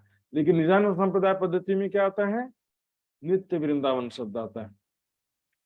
तब जो है उनका जवाब आता नहीं है उनको कि भाई इसमें जो कहा गया, देखेंगे बृहत सदाशिव संहिता में क्या लिखा, नित्य वृंदावन के अंदर जो गुही लीला हुई वो अक्षर से भी परे अक्षरातीत परब्रह्म की लीला है। नित्य वृंदावन में परब्रह्म का लीला रूप जो परमेश्वर स्थित है वो गोकुल में भी स्थित है। और वैकुंठ का जो वैभव है वो मथुरा द्वारका में कहा गया, अर्थात विष्णु भगवान की शक्ति के द्वारा लीला मथुरा द्वारका में कही गई है। और वृंदावन मथुरा के बीच में लीला गोलोकी स्वरूप की, अर्थात 4 दिन मथुरा, 7 दिन गोकुल की लीला, 11 दिन की लीला गोलोकी स्वरूप की। अब तीसरे संप्रदाय के आचार्य आते हैं, विष्णु श्याम संप्रदाय, विष्णु स्वामी संप्रदाय भी कहते हैं। तो इन्होंने अपने संप्रदाय की पद्धति बताते हैं, हमारा इष्ट कौन है, उपासना किसकी करते हैं, कौन से वेद को मानते हैं, किस नाम का जप करते हैं, पूरा विस्तार से पद्धति बताते हैं। विष्णु काची है धर्मशाला, विष्णु काची हमारी धर्मशाला दक्षिण भारत में एक शहर है। श्वेत गंगा चक्र तीर्थ है हमारा, सुख विलास में है इंद्र दमन, इंद्रियों का दमन में हमारा सुख विलास है। सुंदर सा जी देखिए, एक तो होता है इंद्रिय निग्रह या इंद्रिय शमन, इंद्रियों को ज्ञान से समझाना कि ये वस्तुएं नुकसानकारक है। लेकिन कई बार इंद्रियां नहीं समझती हैं, बोलेंगे कि ये भोजन जो है बाजार का भोजन, खरीदा हुआ बाजार का भोजन है, स्वास्थ्य के लिए नुकसानदायक है, तेल मिर्ची शुगर वाले सामान नुकसानकारक है, पैकेज्ड फूड नुकसानकारक है। लेकिन जिह्वा नहीं मानता ना, कई बार क्या करना पड़ता है, फिर दूसरा रास्ता है इंद्रिय दमन, उल्टा करने का। मीठा मांगे तो कड़वा देने का, मुख मांगता के जिह्वा मांगता कि मीठा चीज दो, कड़वा चीज देने का, अपोजिट। जो सुख मांगे उसका उल्टा करने का, सुख चाहिए बोलेंगे तो उसको क्या करने का। देखिए सब लोग वीकेंड में कहा जाते हैं घूमने के लिए, सुंदर जगह जगह चलो घूमने के लिए। लेकिन एक्चुअल में संसार को देखना तो हमको क्या करना चाहिए, स्मशान घाट में जाओ घूमने के लिए। वहां देखो लोग कैसे मरते जा रहे हैं, हर दिन रो रहे हैं, कैसे हॉस्पिटल में जाके देखो लोग कैसे तड़प रहे हैं बीमारी में।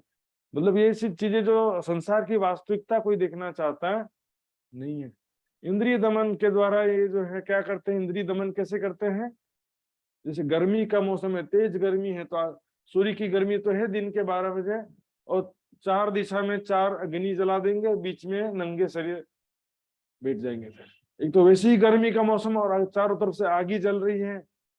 ठंडी के मौसम में छाती तक रात में ठंडे पानी में डूबे रहते हैं, ऐसे दमन करते हैं शरीर का। तमोगुणी तप, तामसिक तप बोलते हैं इसको। बरसात के मौसम में नंगे बदन बरसात में भीगते रहना, इस प्रकार इनका जो है मार्कंड है तीर्थ, मार्कंड ऋषि का जो आश्रम था उसके किनारे पुष्प भद्रा नदी हमारा तीर्थ है, पुरुषोत्तमपुर बैकुंठ हमारा धाम है, इष्ट लक्ष्मी है, जगन्नाथ भगवान की उपासना करते हैं। जगन्नाथ भगवान किसे मानते हैं? द्वारिकापुरी वाले जो कृष्ण है उनका ही, योगेश्वर कृष्ण को जगन्नाथ भगवान कहा जाता है, इसलिए जगन्नाथपुरी उड़ीसा में जगह है। अथर्ववेद हमरो से अथर्ववेद को मानते हैं। अच्युत हमारा पूर्ण गोत्र है, अच्युत ने विष्णु भगवान ही हमारे गोत्र हैं। त्रिपुरारी शाखा शंकर भगवान हमारी शाखा है, क्योंकि विष्णु भगवान से शंकर भगवान में ज्ञान आया कहते हैं। शुक्ल वर्ण इन्हें ब्राह्मण वर्ण के हैं। हम सभी तुलसी मंत्र का जप करते हैं। जल भी ऋषि इनके देवता मानते हैं इनको, और वामदेव को अपना आचार्य मानते हैं। गायत्री मंत्र जो कैसा है? ब्रह्म गायत्री का मंत्र है, महादेव से संप्रदाय आई है। सायुज्य मुक्ति को हम मानते हैं, अर्थात समाहित हो जाना, अपने इष्ट में लीन हो जाना, ये विष्णु श्याम संप्रदाय है। प्राणनाथ जी यही प्रश्न करते, तुम तो इस जग में कही, तुमने जो भी कहा जगत के अंतर्गत कहा, और वेदों में क्या कहा है? जगत का नाश कहते हैं, वेद पुराण जग नाश कहें। लेकिन देवी भागवत में क्या लिखा है? संख्या चेद्र सामस्ती न विश्वा नाम कदाचन। हवा में धूल की कण कितने हैं कोई गिन सकता नहीं है। यदि गिन भी लो, हवा में धूल के कण कितने हैं यदि गिन भी लो उसको, तो भी असंख्य ब्रह्मांड कितने हैं कोई गिन नहीं सकता। ऐसे असंख्य 14 लोक के ब्रह्मांड है। ब्रह्मा विष्णु शिवादि नाम तथा संख्या न विद्यते। असंख्य ब्रह्मांड में असंख्य ब्रह्मा विष्णु शंकर हैं। अहम ब्रह्मा अहम विष्णु शिव अहम इति मोहिता। मैं ब्रह्मा हूँ, मैं शिव हूँ, मैं विष्णु, ऐसे जानकर हम भी मोहित हो रहे हैं। न जाने मो वयम धाता परम वस्तु सनातन। हम वो परम वस्तु सनातनम वस्तु जानते नहीं है। तब कही माधवाचार्य ने, हमारी संप्रदाय जो है, माधवाचार्य जी आते हैं चौथे संप्रदाय वाले, या हमारा पद्धति क्या है बताते हैं, वो उनकी पद्धति देखेंगे। अवंतिकापुरी हमारी शाला। अवंतिका क्या है? इसे कहते हैं उज्जैन को, उज्जैन को अवंतिकापुरी कहते हैं, उसी के नाम से अवंतिका एक्सप्रेस चलती है। निमिषारण्य क्षेत्र है, निमिषारण्य हमारा क्षेत्र है। सुख विलास अंगपात देह दमन में हमारा, उसी से ही हमको शांति मिलता है। सुख तो मिलेगा, साधना किया है तो कुछ तो परिणाम मिलते ही है। तप के द्वारा क्या होता है? हमारे तमोगुण रजोगुण जलते हैं, शरीर में जो नस नाड़ियों में अशुद्धियां हैं वो समाप्त होती हैं, तो सतोगुण का प्रभाव बढ़ता है शरीर में। व्रत उपवास करने से सतोगुण बढ़ता है शरीर में, खाते पीते रहने से तमोगुण रजोगुण बढ़ता है। बद्रीनाथ हमारे धाम है, उत्तर भारत में बद्रीनाथ हमारा धाम है। चारों धाम बोलते हैं ना, तो उत्तर भारत दक्षिण पूर्व पश्चिम चारों दिशा में एक एक धाम है, तो चारों धाम होकर के आगे बोलते हैं। अलकनंदा नदी हमारा तीर्थ है। सावित्री अर्थात सरस्वती देवी हमारी इष्ट है। आदि वेद सबसे पहला वेद है ऋग्वेद, वो हमारा उस वेद को मानते हैं। हरि नाम की माला हृदय में धारण करे रहते हैं। विष्णु गायत्री का मंत्र का गायन करते हैं। देखिए, एक तो गायत्री मंत्र है, ओम भूर्भुवः स्वः जो होता है, लेकिन यहाँ पर लोगों ने बहुत सारे मंत्र बना रखे हैं। विष्णु गायत्री मंत्र, इस तरह से क्या होता है कि अलग अलग प्रकार के मंत्र हो जाते हैं। गायत्री मंत्र भी बहुत सारे बन गए। विष्णु हंस रूप मंत्र है, हंस के रूप में विष्णु भगवान ने, जो हंस अवतार कहते हैं, उसके रूप में प्रकट होकर के ज्ञान दिया था। ब्रह्मा हमारे आचार्य, क्योंकि विष्णु भगवान से ज्ञान ब्रह्मा ने प्राप्त किया और ब्रह्मा जी ने हमें उपदेश दिया। हंस ऋषि पुण्य देता। पुनः विष्णु भगवान का हंस अवतार को ऋषि ऋषि कहते हैं। ये ब्रह्मा से हमारा संप्रदाय आया है, सालोक की मुक्ति को मानते हैं। ये पद्धति महादेवी से जी, ये माधवाचार्य की पद्धति सुनते हैं। कान्हा जी कहते हैं, आपने जो भी कहा जगत के अंतर्गत का है, और वेद के अनुसार जगत का नाश हो जाता है।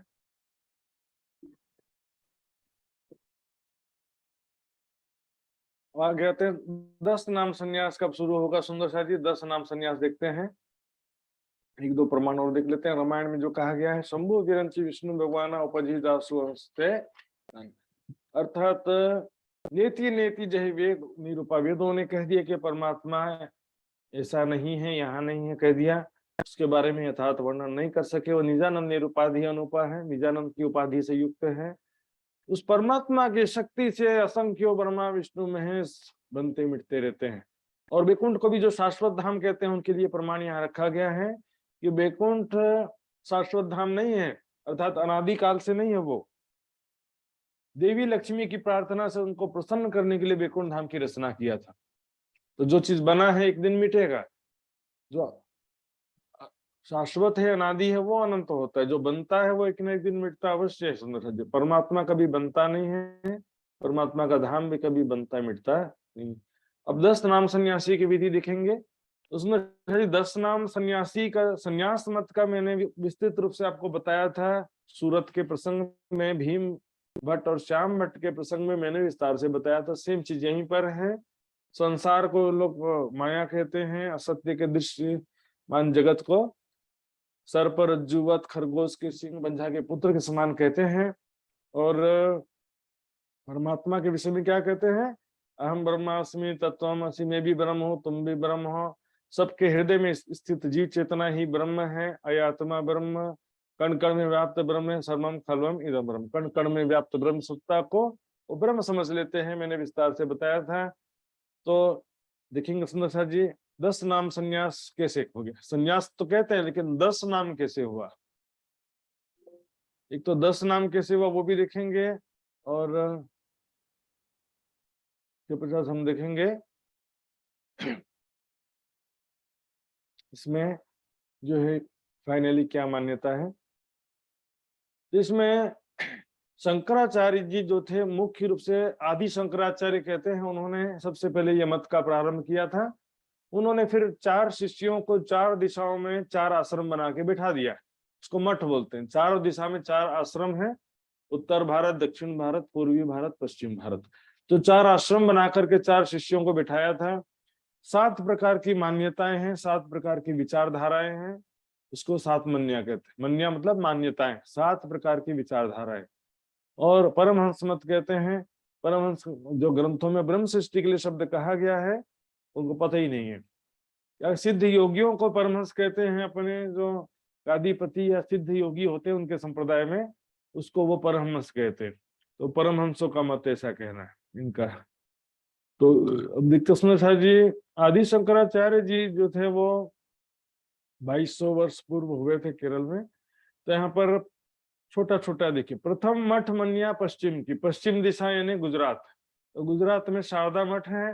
द्वारिकापुरी गुजरात में आता ना, तो द्वारिकापुरी में इनका क्षेत्र है, आश्रम है। सुदेचा सिद्धेश्वर इनके देवता हैं। भद्रकाली देवी, गंगा गोमती तीर्थ है। अनुभूति स्वरूपाचार्य इनके आचार्य हैं। सुंदर सा जी देख रहे हैं, वैसे तो परमात्मा को निराकार मानते हैं, और मैं भी ब्रह्म हूँ, तुम भी ब्रह्म हो, कण कण में ब्रह्म, ऐसा भी कहते हैं। फिर भी यहाँ पर किसी देवी का नाम आता है, गंगा नदी, नदी में तीर्थ करने की बात आती है, किसी देवता का नाम आता है। ऐसा का कारण क्या सुंदर साहब जी, विकृति कैसे बढ़ती गई? जो कण कण में जो ब्रह्म सत्ता है उसको ब्रह्म माना, मैं भी ब्रह्म हूँ, तुम भी ब्रह्म हो माना। इससे क्या हो गया फिर? सूर्य स्वरूप ब्रह्म, अग्नि स्वरूप ब्रह्म, दुनिया भर का आ गया कि भाई परमात्मा सबके अंदर है तो सभी परमात्मा हो गए, ऐसा हो जाता है इनके हिसाब से। या बोले कि सभी के अंदर परमात्मा, मैं भी परमात्मा, तू भी परमात्मा, ऐसा करके लोग क्या करते हैं, बेसिकली परमात्मा को निराकार मानते हैं, लेकिन साकार स्वरूप में जो भी देवता या देवियां हैं या जो भी महापुरुष हैं उनको भी परमात्मा मान लेते हैं। अपने गुरुजन को भी परमात्मा मान लेते हैं। ये हमारे गुरु जो है वो अपने आत्म स्वरूप को साक्षात्कार करके ब्रह्म स्वरूप हो गए।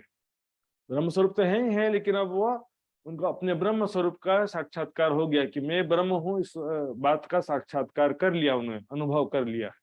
इस प्रकार क्या करते हैं, परमात्मा को तो निराकार मान लिया और बहुत सारे चीजों को, स्वरूपों को वो परमात्मा के शक्ति से युक्त होने के कारण परमात्मा का ही रूप मान लेते हैं। और लेकिन इनका ध्यान करने का जो प्रोसेस होता है, देखिए, या तो वो हृदय चक्र में परमात्मा का ध्यान करते हैं, तो हृदय चक्र में जो जीव चेतना है उसको ही ब्रह्म मानते हैं, तो ध्यान में वो ज्योति स्वरूप में दिखाई देता है। दूसरा क्या करते हैं, इनका एक सिद्धांत है, साकार का भी ध्यान कर सकते हो, लेकिन साकार से निराकार में आना पड़ेगा। जैसे मैंने अपने गुरु का ध्यान कर रहा हूं मैं, तो गुरु का क्या करना, उसमें उनके चरणों में या कोई भी एक बिंदु लेकर के बिंदु को देखते रहो। चरणों का बिंदु, मुखार बिंदु में बिंदु, या हाथों में ऐसा कोई बिंदु, पॉइंट लेके बिंदु को देखते रहेंगे तो क्या होगा, धीरे धीरे निराकार में पहुंच जाओगे, स्थूलता से सूक्ष्मता की ओर आओ, ऐसा कहते हैं वो। इस प्रकार क्या होता है कि ये संप्रदाय सिद्धांत जो है ये स्थूलता से सूक्ष्मता की ओर आने का बात रहता है, स्थूल स्वरूप से सूक्ष्म स्वरूप, साकार से निराकार में आने की बात करते हैं। आदि नारायण को भी जो ये लोग ईश्वर शब्द से प्रयोग करते हैं, उसका कारण क्या है कि इसका कहना है कि निराकार परमात्मा का धारण किया गया स्वरूप है, ऐसा कहते हैं। क्योंकि समस्त प्राणियों के अंदर विष्णु भगवान की चितना होने से वो ऐसा कहते हैं, लेकिन फाइनली उनका टारगेट निराकार का ही होता है। आदि नारायण में हो, तुम भी आदि नारायण हो, ऐसा नहीं होता। अहम ब्रह्मास्मि तत्त्वमसि, ब्रह्म सत्ता जो कण कण में व्याप्त है उसी को वो ब्रह्म कहते हैं। लेकिन इस संसार में ईश्वर का संज्ञा क्यों देते हैं कि परमात्मा निराकार ब्रह्म का साकार स्वरूप मान लेते हैं, क्योंकि जो स्वाप्निक चेतना शक्ति है वो तो निराकार ही होती है, और वही स्वाप्निक चेतना शक्ति विष्णु भगवान के अंदर भी है, सभी प्राणियों के अंदर भी है। मेरे स्वप्न में मेरा जो शरीर है वो, उसमें भी मेरी ही चित्त की चेतना होती है। मेरे स्वप्न में दूसरे लोग होते हैं, उनके अंदर भी मेरी ही चित्त की चेतना होती है, और पूरा स्वप्न भी मेरी चित्त की चेतना से चल रहा होता है। तो देखते हैं कीटवार संप्रदाय, छोटे कीड़े, छोटे छोटे कीटों को भी अहिंसा का सिद्धांत करना है, किसी की हिंसा नहीं करना। तीर्थ आश्रम दो नाम, तीर्थ और आश्रम नाम के दो शिष्यों से ये परंपरा चली है। इनके अनुयायियों के नाम के आगे या तो तीर्थ शब्द लगता है या तो आश्रम शब्द लगता है। देखेंगे ये मैं शॉर्ट में आपको यहाँ बता रहा हूँ, ये शिष्य परंपरा कैसे 10 नाम संन्यास हुए हैं, चौपाइयों में आता है, लेकिन मैं यहाँ पर एक ही जगह सबको लिख के बताया है यहाँ पर। तो सबसे पहले जो शंकराचार्य जी हुए थे, शंकराचार्य जी के 4 शिष्य थे, ब्रह्माचार्य, पद्माचार्य, नरातोटकाचार्य, श्रृंगी ऋषि। इन 4 शिष्यों में से आगे 10 हो जाते हैं चल के। ब्रह्माचार्य के शिष्य स्वरूपाचार्य, फिर उनके 2 शिष्य तीर्थाश्रम। पद्माचार्य के बलभद्राचार्य शिष्य थे, उनके 2 शिष्य हुए, वन और आरण्य नाम के 2 शिष्य हो गए। नरातोटकाचार्य के गिरि पर्वत और सागर नाम के 3 शिष्य हुए। श्रृंगी ऋषि के ऊर्ध्वाचार्य थे शिष्य, ऊर्ध्वाचार्य के शिष्य थे पूरी भारतीय सरस्वती। तो शिष्यों के नाम परंपरा को आगे बढ़ाते, ये मेरे शिष्य का परिवार है। तो शिष्य परंपरा के कारण ये क्या करते हैं, इनके जो फॉलोवर, उनके जो शिष्य बनते हैं नए शिष्य, तो उनके नाम के आगे उनके गुरु का नाम लगा देते हैं। तो यहाँ पर 2 नाम चलता है, तीर्थ और आश्रम। ब्रह्मा विष्णु इनके देवता मानते हैं, क्योंकि ब्रह्मा विष्णु के अंदर भी इन लोग परमात्मा की शक्ति मानते थे। पश्चिम मन्या का विश्राम होता है, मान्यता है। दूसरी मन्या है पूर्व दिशा की, वहां पर 2 नाम चलता है, वन और आरण्य। सुंदर खाली ध्यान देंगे, बस यही आज का विषय, संन्यास मत ही रहेगा, वो भी बहुत आसानी से समझ में आ जाएगा। सुंदर साथी थोड़ा ध्यान तो देना पड़ेगा। इनका जो मठ का नाम है गोवर्धन है। जो चीज रटने का है वो छोड़ दो, समझ लो, जो चीज समझने का वो चीज समझना है बस। भोगवार संप्रदाय है, अर्थात समस्त भोगों का त्याग करने वाले संप्रदाय है हमारा। पद पुरुषोत्तम क्षेत्र है, देवता है जगन्नाथ। जगन्नाथ पूरी में जो है पुरुषोत्तम क्षेत्र कहते हैं। और जगन्नाथ किससे मानते हैं, योगेश्वर कृष्ण को जगन्नाथ भगवान बोलते हैं। रुक्मणी का हरण किया था जिन्होंने। बलभद्र और पद्माचार्य इनके आचार्य, पद्माचार्य के शिष्य थे बलभद्र, उनके शिष्य थे ये सब। विमलाई देवी, विमला हमारी देवी है। रोहिणी नदी और महासागर हमारा तीर्थ है, पूरब मन्या है।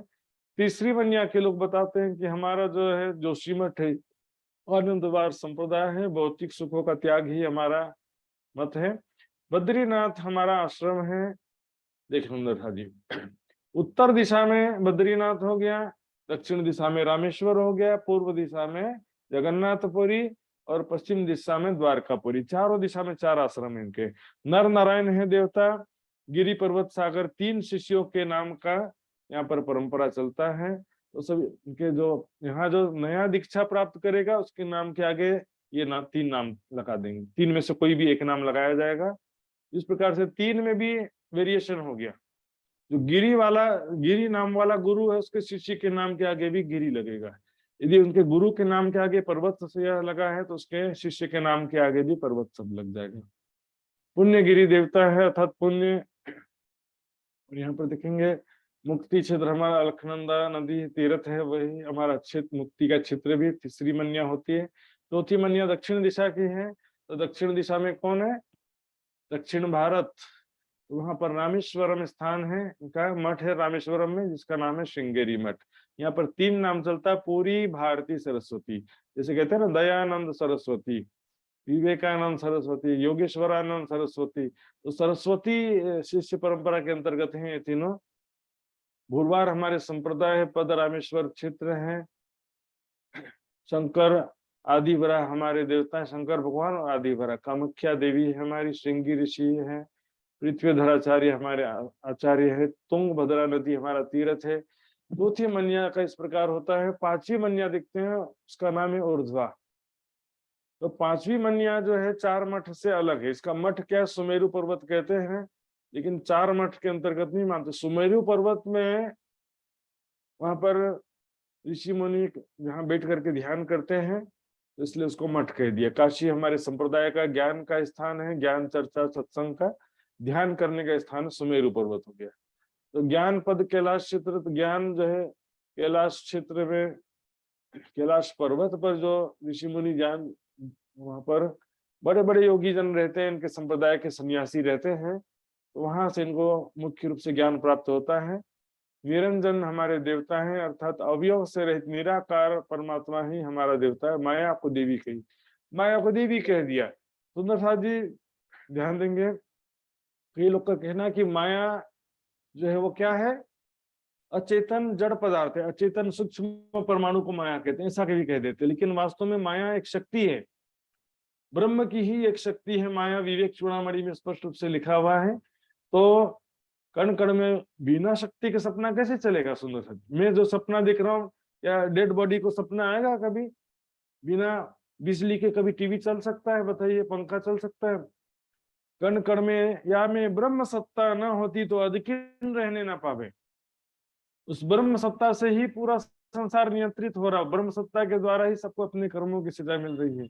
यहाँ पर जड़ पदार्थ जो है एकदम अचेतन परमाणु नहीं कहा जा सकता, एक शक्ति है ये भी। ईश्वर हमारे आचार्य, अर्थात नारायण को ईश्वर मान लेते हैं, आचार्य को कि ईश्वर भी कहते हैं, आचार्य भी कह देते हैं। आज तो मैंने बताया, ईश्वर शब्द संन्यास मत में आदि नारायण के लिए प्रयोग होता है। सभी मत में ईश्वर का अर्थ आदि नारायण नहीं होता है। आर्य समाज में देखेंगे ईश्वर यानी परमात्मा को कहेंगे। योग दर्शन में ईश्वर शब्द परमात्मा के लिए प्रयोग हुआ है। वेदों में तो सारे शब्द परमात्मा के लिए ही प्रयोग होते हैं। मानसरोवर तीर्थ, मानसरोवर जो है तीर्थ अभी तिब्बत में, चाइना में चला गया, फिर भी जो है ना भारत के बहुत सारे ऋषि आज भी जाते हैं, लेकिन अभी चला गया चाइना में, उसने कब्जा कर लिया था। 5वीं मन्या ये है। प्राणनाथ जी सुन के विचार करते हैं, तो जग बाहर नहीं कोई, नश्वर जगत से परी की तो कोई बात ही नहीं किया इसमें से। यहीं पर कोई तीर्थ देवता सब यहीं पर पकड़े हुए हैं। कण कण में व्याप्त ब्रह्म सत्ता को ही ये लोग परमात्मा मानते हैं। जीव चेतना के रूप में व्याप्त ब्रह्म सत्ता को भी परमात्मा मानते हैं। पिंड में होता तो मरता न कोई, ब्रह्मांड में होता तो देखता सब कोई। पिंड ब्रह्मांड दो से न्यारा कहे कबीर, सोई साई हमारा। छठी मन्या की विधि देखते हैं। छठी मन्या की विधि जो है देखने में तो बड़ा सारा लगता है, बहुत बड़ा लगता है, मतलब बहुत उच्च स्तर का लगता है, लेकिन देखेंगे इसकी क्या स्थिति है। बोलते हैं 10 नाम का इष्ट, 10 नाम के सन्यासी हमारी मन्या को मानते हैं, हमारे सिद्धांत को मानते हैं, ऐसा कहते हैं। इनके मन्या क्या है देखिए। छठी मन्या कहीं आत्मा, हमारी मन्या का नाम है आत्मा। हमारा मठ क्या है, परात्म का मूल जो है वो मान हमारा मठ है। आश्रम मठ है ने, आश्रम इनका कहाँ पर है, परात्म। परात्म कहाँ है, था छेना, वहां बोला था छेना कि आत्मा के छे, परमात्मा के छे, था छेना। अभी देखेंगे नीचे क्या क्या कहा है लोग। सत संतुष्ट, हमारी संप्रदाय सदैव संतुष्ट रहते हैं। योग पद पर न भूल, हमेशा योग साधना में कभी भी लापरवाही नहीं करते हैं। नाभि क्षेत्र, नाभि में कौन सा है, मणिपुर चक्र होता है नाभि में। हमारे शरीर में 7 चक्र कहे गए, तो उसमें से नाभि में मणिपुर चक्र कहा गया है सुंदर साथ जी। तो इसी प्रकार से जो है शरीर के चक्रों की सारी बात यहाँ पर की गई है सुंदर साथ जी।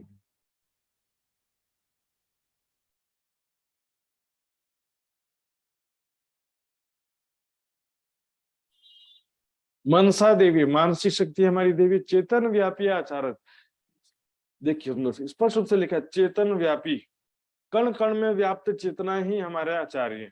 यदि सुंदर साथ जी जो एक मत में कुछ मुझे सुनने में आता कि कण कण में कोई ब्रह्म सत्ता नहीं है, मात्र जीव है और प्रकृति है, सूक्ष्म परमाणु है और जीव है, बाकी कण कण में कोई भी चेतना नहीं है, सभी कहने वाले लोग हैं।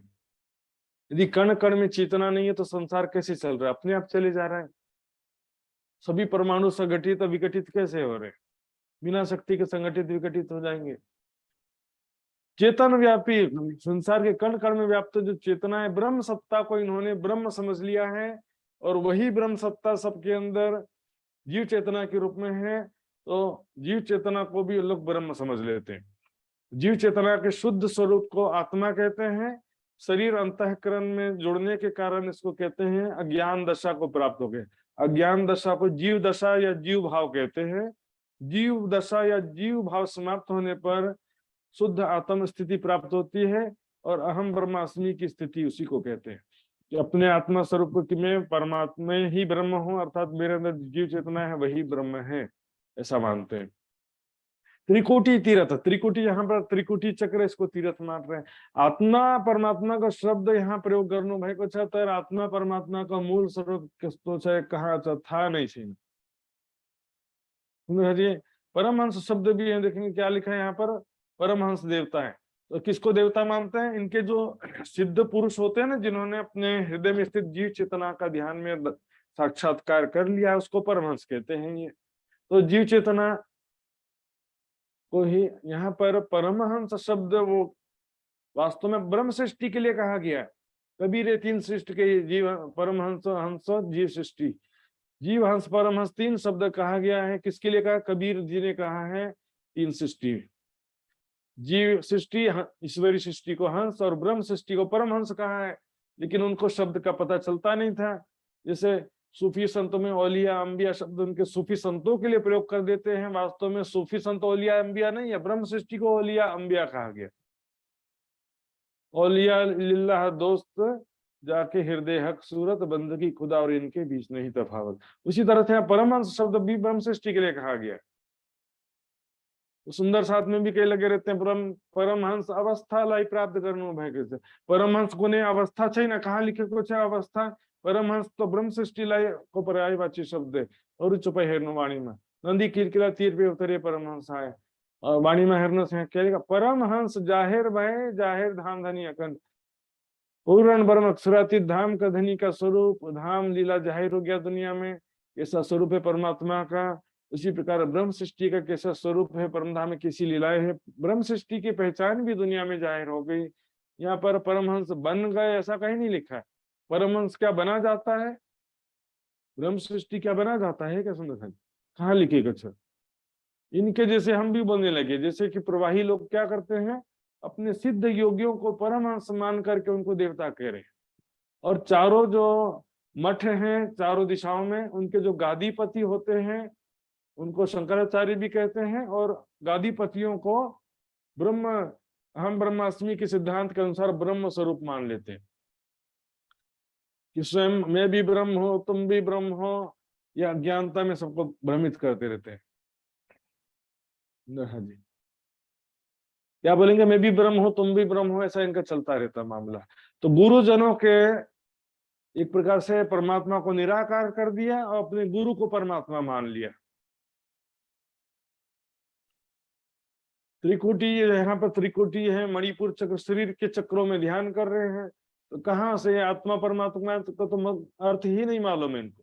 सरोवर क्षेत्र है, सरोवर है यानी कि बहुत बड़ा तालाब, मान सरोवर हमारा क्षेत्र है, छठी मनिया की बात है। प्राणनाथ जी ने कह दिया ये तो बात है साथ की, ये जो परमहंस की बात है, सुंदर साथ की बात है, लेता आप पर, तो इसको अपने ऊपर घटा रहे। सिद्ध योगी कहेगा हम तो सिद्ध योगी हैं इसलिए हम परमहंस हैं। ब्रह्म सृष्टि का कुरा अपने ऊपर ले लेते हैं। जैसे कि मुसलमान लोग क्या कहते हैं, मोमिन हम हैं ऐसा कहते हैं, वैसे ये लोग भी परमहंस हम हैं। साथी मनिया वाले आते हैं, जम्बू द्वीप भरतखंड में हमारी मनिया सुनो कैसी है। ब्रह्मा पुत्र अतः सनत सनातन सनंदन सनत कुमार, सनकादिक 4 भाई हैं, वो हमारी शिखा है, वही हमारे सूत्र है, वही हमारी शाखा भी है। योग्य अब देखेंगे यहाँ पर, क्योंकि सूत्र शाखा ताही लिखा भी है, फिर भी क्या कर देते हैं यहाँ पर शाखा का मतलब सांख्यायन ऋषि ऐसा अर्थ कर दिया कुछ विद्वानों ने। तो देखेंगे सांख्यायन ऋषि की बात नहीं है, सूत्र सांख्यायन ऋषि क्यों नहीं है, नीचे चौपाई देखिए।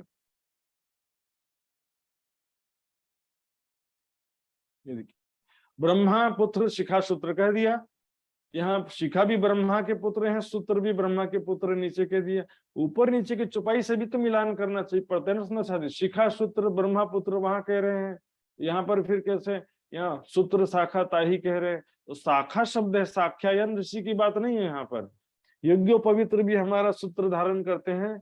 इस प्रकार 4 मठ और 7 मनिया का हमने वर्णन सुना है।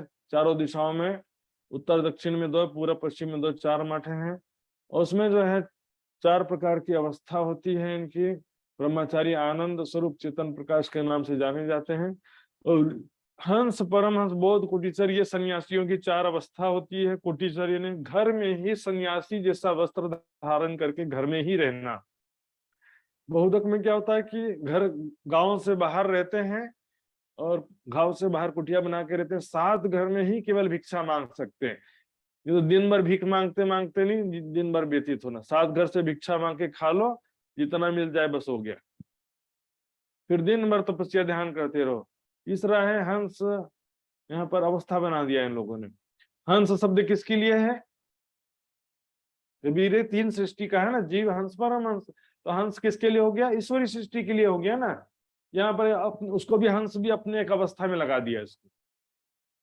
सभी अनुमानित ज्ञान के आधार पर चलते रहते हैं। सुंदर साथ जी, आत्मदशा को प्राप्त जो महात्मा होते हैं, जिनकी लौकिक कामना नष्ट हो गई है, उसे हंस कहते हैं। अरे भैया, हंस कहते हैं ईश्वरी सृष्टि को, परमहंस कहते हैं ब्रह्म सृष्टि को। तो परमहंस को भी दशा बना दिया इन्होंने, अवस्था मान लिया। परमहंस ब्रह्म सृष्टि को कहा गया है, अवस्था जो भी हो ब्रह्म सृष्टि ही रहती है।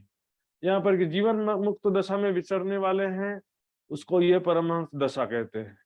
तो सुंदर साथ जी, हंस दशा, परमहंस दशा, ये तो कबीर जी ने 3 सृष्टि कहा है सुंदर साथ जी, और वाणी में भी 3 सृष्टि के लिए प्रयोग हुआ है शब्द। ये दशा की बात ही नहीं है इसमें। यदि दशा की बात करेंगे तो नदी किलकिला तो तीर पे उतरे परमहंस आए, तो नदी किलकिला तीर पे सारी का परमहंस हो गए। तो पन्ना जी में आने से पहले ही सारे परमहंस हो गए, जबकि अभी परिक्रमा सागर श्रृंगार की वाणी अवतरित ही नहीं हुई है, पहले ही परमहंस हो गए सब। अपने मन से अनुमान है, और एक झूठ को छिपाने के लिए 10 झूठ 100 झूठ बोलना पड़ता है। 10 जगह झूठ बोलना पड़ेगा, इससे अच्छा होता है कि एक झूठ को स्वीकार कर लेना ज्यादा अच्छा है। 100 गुनाह से क्यों फंसना होता है। इस प्रकार से 7 मनिया के मंत्र का यहाँ पर वर्णन आता है। यह मंत्र जो है अब वितक टीका में देख सकते हैं, यहाँ पर उसका विस्तार से वर्णन नहीं करूंगा मैं। लेकिन यहाँ पर जो 10 महावाक्य है वो यहाँ पर आपको मैं बताऊंगा। 12 जो मंत्र हैं इनके, प्रज्ञानम ब्रह्म यानी ब्रह्म शुद्ध ज्ञान स्वरूप है। अहम ब्रह्मास्मि यानी मैं भी ब्रह्म हूँ, अर्थात मैं मतलब जो जीव चेतना है वो ब्रह्म है। तत्वमसि तुम भी ब्रह्म हो, यह आत्मा ब्रह्म है।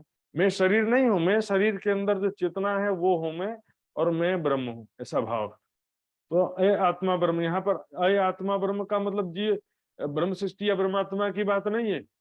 आत्मा शब्द जीव चेतना के लिए प्रयोग हुआ है। जीव चेतना शुद्ध अवस्था में उसको आत्मा कहते हैं, और शरीर अंतस्करण से जुड़ने के कारण उसको जीव भाव को प्राप्त हो गया कहते हैं। सर्वम खल्वामिदं ब्रह्म, संपूर्ण जगत के कण कण में ब्रह्म है। एकमेव अद्वितीयम ब्रह्म, ब्रह्म के समान दूसरा कोई नहीं है। आनंदो ब्रह्म, ब्रह्म आनंदमय है। सत्यम ज्ञानम अनंतम ब्रह्म, ब्रह्म सत्य है, ज्ञान स्वरूप है, अनंत है। अभी अनंत का मतलब क्या, कण कण में व्यापक ऐसे मानते हैं। विज्ञानम आनंदम ब्रह्म, ब्रह्म विज्ञान स्वरूप आनंद स्वरूप है। आदित्यो ब्रह्म, ब्रह्म सूर्य के समान वर्ण वाला। अमृतम अभयम एतद ब्रह्म, ब्रह्म भय से रहित है। कम ब्रह्म खम ब्रह्म, ब्रह्म आनंदमय है, आकाश के समान सर्वव्यापक है। सुंदर जी, तो यहाँ पर ये जो कण कण में व्याप्त ब्रह्म सत्ता का अनुभव जो करते हैं योगी जन की, संसार में कोई तो शक्ति है कण कण में जो संसार को संचालित कर रही है, उस शक्ति को वो ब्रह्म समझ लेते हैं। यहाँ में ब्रह्म सत्ता ना होती तो अधिकिन रहने ना पावे। इससे सुंदर साथी सिद्ध होता, कण कण में कोई तो शक्ति है, स्वाप्निक चेतना शक्ति, कुछ भी नहीं है ऐसा कैसे पॉसिबल है। अपने आप चल रहा है ऐसा हो जाएगा संसार, कोई शक्ति नहीं है तो अपने आप सब चला जा रहा है, ऐसा कैसे संभव है? कोई कहे कछुए नहीं तो क्यों बनी हुआ है, कुछ भी नहीं है ऐसा कहने से भी नहीं चलेगा। यहाँ में अपने आप नहीं चल रहा है, यहाँ पे ब्रह्म सत्ता है तभी चल रहा है। तो अपने आत्म स्वरूप को साक्षात्कार करने को ही मोक्ष मान लेते हैं। अपने हृदय चक्र में स्थित जीव चेतना को ही ब्रह्म स्वरूप मान के उसका दर्शन करने को ही मोक्ष मान लेते हैं। तो आगे देखते हैं, माया माता पिता उदाहरण कारण अपने पिंड और प्राण। दो चार चौपाई और बचा सुंदर साथ जी, और व्याख्या भी ज्यादा नहीं बचा है। माता पिता का उद्धार हो जाता, बोले इस संन्यास मत में आने से माता पिता का भी कल्याण हो जाता है। जो कर्म करेगा उसी को तो फल मिलेगा। मैं ज्ञान प्राप्त करूंगा, मेरे माता पिता ने ज्ञान प्राप्त नहीं किया है तो फिर उनका कल्याण कैसे होगा? उनको भी तो ज्ञान प्रदान करना पड़ेगा ना। अपने शरीर और प्राण की दोनों का भी कल्याण कल्याण हो जाता है। शरीर भी योगाग्नि में शरीर में बदल जाता है, और प्राण भी जो है उसका भी शक्ति बढ़ जाता है, प्राण वायु की शक्ति बढ़ जाती है। पूर्व जन्म उद्धार भी, पूर्व जन्म के कर्मों का भी नाश हो जाता है संन्यास मत में आने से।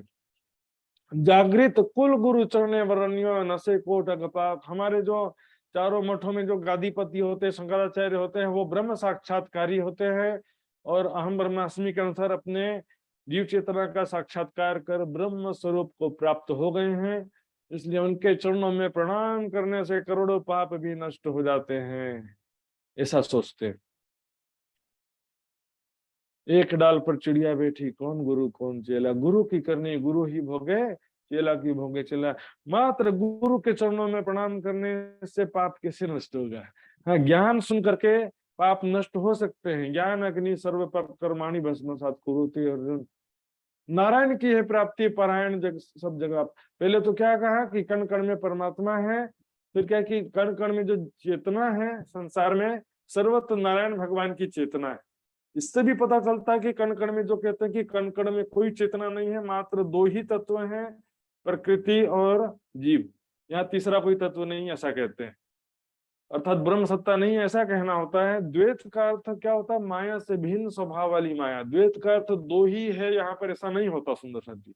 यहाँ पर कण कण में वही स्वाप्निक चेतना जो विष्णु भगवान के अंदर है, वही स्वाप्निक चेतना कण कण में भी व्याप्त है, वही स्वाप्निक चेतना समस्त जीवों के अंदर भी व्याप्त है। तो ये क्या करते हैं, बेसिकली परमात्मा को तो निराकार कण कण में व्याप्त मानते हैं, लेकिन वही ब्रह्म सत्ता स्वाप्निक चेतना नारायण भगवान के अंदर है।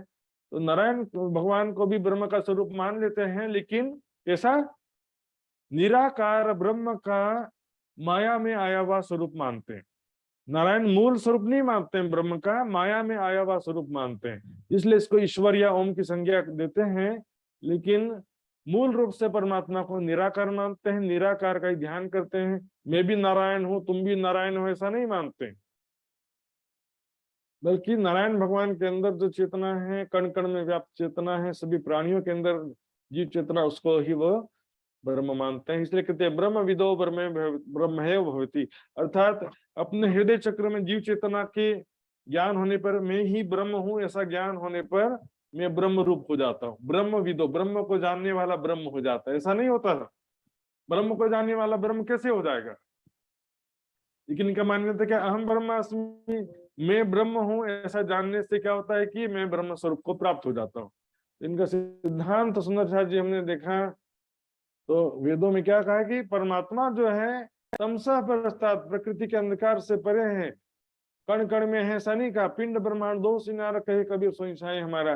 फिर भी आज कई सुंदर साथ देखा देखी सुंदर साथ भी बोलने लगे। गाना सुन लेते हैं, सूफी सॉन्ग सुन लेते हैं, सभी प्राणियों के हृदय में कण कण में सबके अंदर है परमात्मा, ऐसा बोलते रहते हैं। सुंदर शाह जी वाणी के सिद्धांत का, धर्म ग्रंथों के सिद्धांत का विचार ही नहीं करते। पिंड में होता तो मरता ना कोई, ब्रह्मांड में होता तो देखता सब कोई, पिंड ब्रह्मांड दो से न्यारा कहे कबीर सोई साई हमारा। प्राण जी ने कहा भाई रे ब्रह्म ज्ञानी, ब्रह्म दिखलाओ तुम सकल में साई देखिया। ये संसार सकल है सपना, तो तुम पार ब्रह्म क्यों पे किया? सपने के अंदर कभी साक्षात आ सकता है क्या? माया के अंदर कभी ब्रह्म आ सकता है? अंधकार में कभी सूर्य हो सकता है क्या? भाई विचार करने की बात है। ऋग्वेद में कहा गया है पर ब्रह्म सर्वव्यापक अवश्य है, लेकिन अपने निज धाम में जहाँ कण कण में अनंत सूर्यों का प्रकाश, यहाँ पर नहीं है। यहाँ पर ब्रह्म की सत्ता है चारों तरफ। तमे विद्वान न विभा मृत्यु आत्मानम धीरम चरम युवानम। परमात्मा निराकार नहीं है, उसका स्वरूप कैसा, धीर अजर यानी बुढ़ापे से रहित नित्य तरुण स्वरूप है परमात्मा का। इसलिए तो कहा गया कि परमेश्वर ने मनुष्य को अपने प्रतिकृति के रूप में बनाया है। तो सुंदर शाह जी अर्थ करने वाले तो कर देते हैं, युवानम का अर्थ क्या करेंगे, यहाँ पर कहा धीरम अजरम युवानम, तो क्या करेंगे, परमात्मा सर्वशक्तिमान ऐसा कर देंगे। अनुमान से अर्थ में तोड़ मरोड़ तो कर ही सकते हैं ना। इस प्रकार सुंदर शाह जी यहाँ पर इनके जो गुरु हैं दत्तात्रेय ऋषि, इनके मुख्य गुरु हैं, जो भी विष्णु भगवान के ही 24 अवतारों में से इनका गिनती होता है। और यहाँ पर चारों युगों में कौन कौन से इनके गुरु थे बताते हैं कि सतयुग में 3 गुरु थे, ब्रह्मा विष्णु और शंकर भगवान, सतयुग के 3 गुरु हैं। त्रेता युग में वशिष्ठ ऋषि, शक्ति और पराशर ऋषि, ये 3 गुरु थे इनके। द्वापर युग में व्यास जी, सुखदेव जी इनके संन्यास मत के गुरु थे। कलयुग में गौंड, गोविंद और शंकराचार्य जी, ये 3 गुरु कहे गए हैं। शंकराचार्य जी के 4 शिष्य और उनमें से फिर 10 शिष्य किस प्रकार होते हैं मैंने आपको बताया था। उसने शायद इस प्रकार से 10 नाम संन्यास का विधि यहाँ पर पूरा होता है। अब होगा संन्यास, 10 नाम संन्यास के बाद आता है षट दर्शन, 6 दर्शन। 6 दर्शन तो और भी थोड़ा सा क्लिष्ट है सुंदर साथ जी, बहुत एकाग्रता से सुनना पड़ेगा। कल विस्तार से इसके विषय में चर्चा किया जाएगा सुंदर साथ जी। ये समय पूरा हो चुका है और आज का लक्ष्य भी पूरा हो गया, तो चौपाई दोहराते हैं। बोलो श्री प्राणनाथ प्यारे की जय। श्रृंगी ऋषि के उद्वाचार्य, श्रृंगी ऋषि के उद्वाचार्य, जिनके सरस्वती भारती पूरी, जिनके सरस्वती भारती पूरी, ये 10 नाम विस्तार कलयुग में, ये 10 नाम विस्तार कलयुग में, ये संन्यास संप्रदा प्रगट करी, संन्यास संप्रदा प्रगट करी, संन्यास संप्रदा प्रगट करी, संन्यास संप्रदा प्रगट करी। बोलो श्री प्राणनाथ प्यारे की जय, धाम के धनी की जय, सर्व सुंदर साथ की जय। पढ़ाओ बोलो।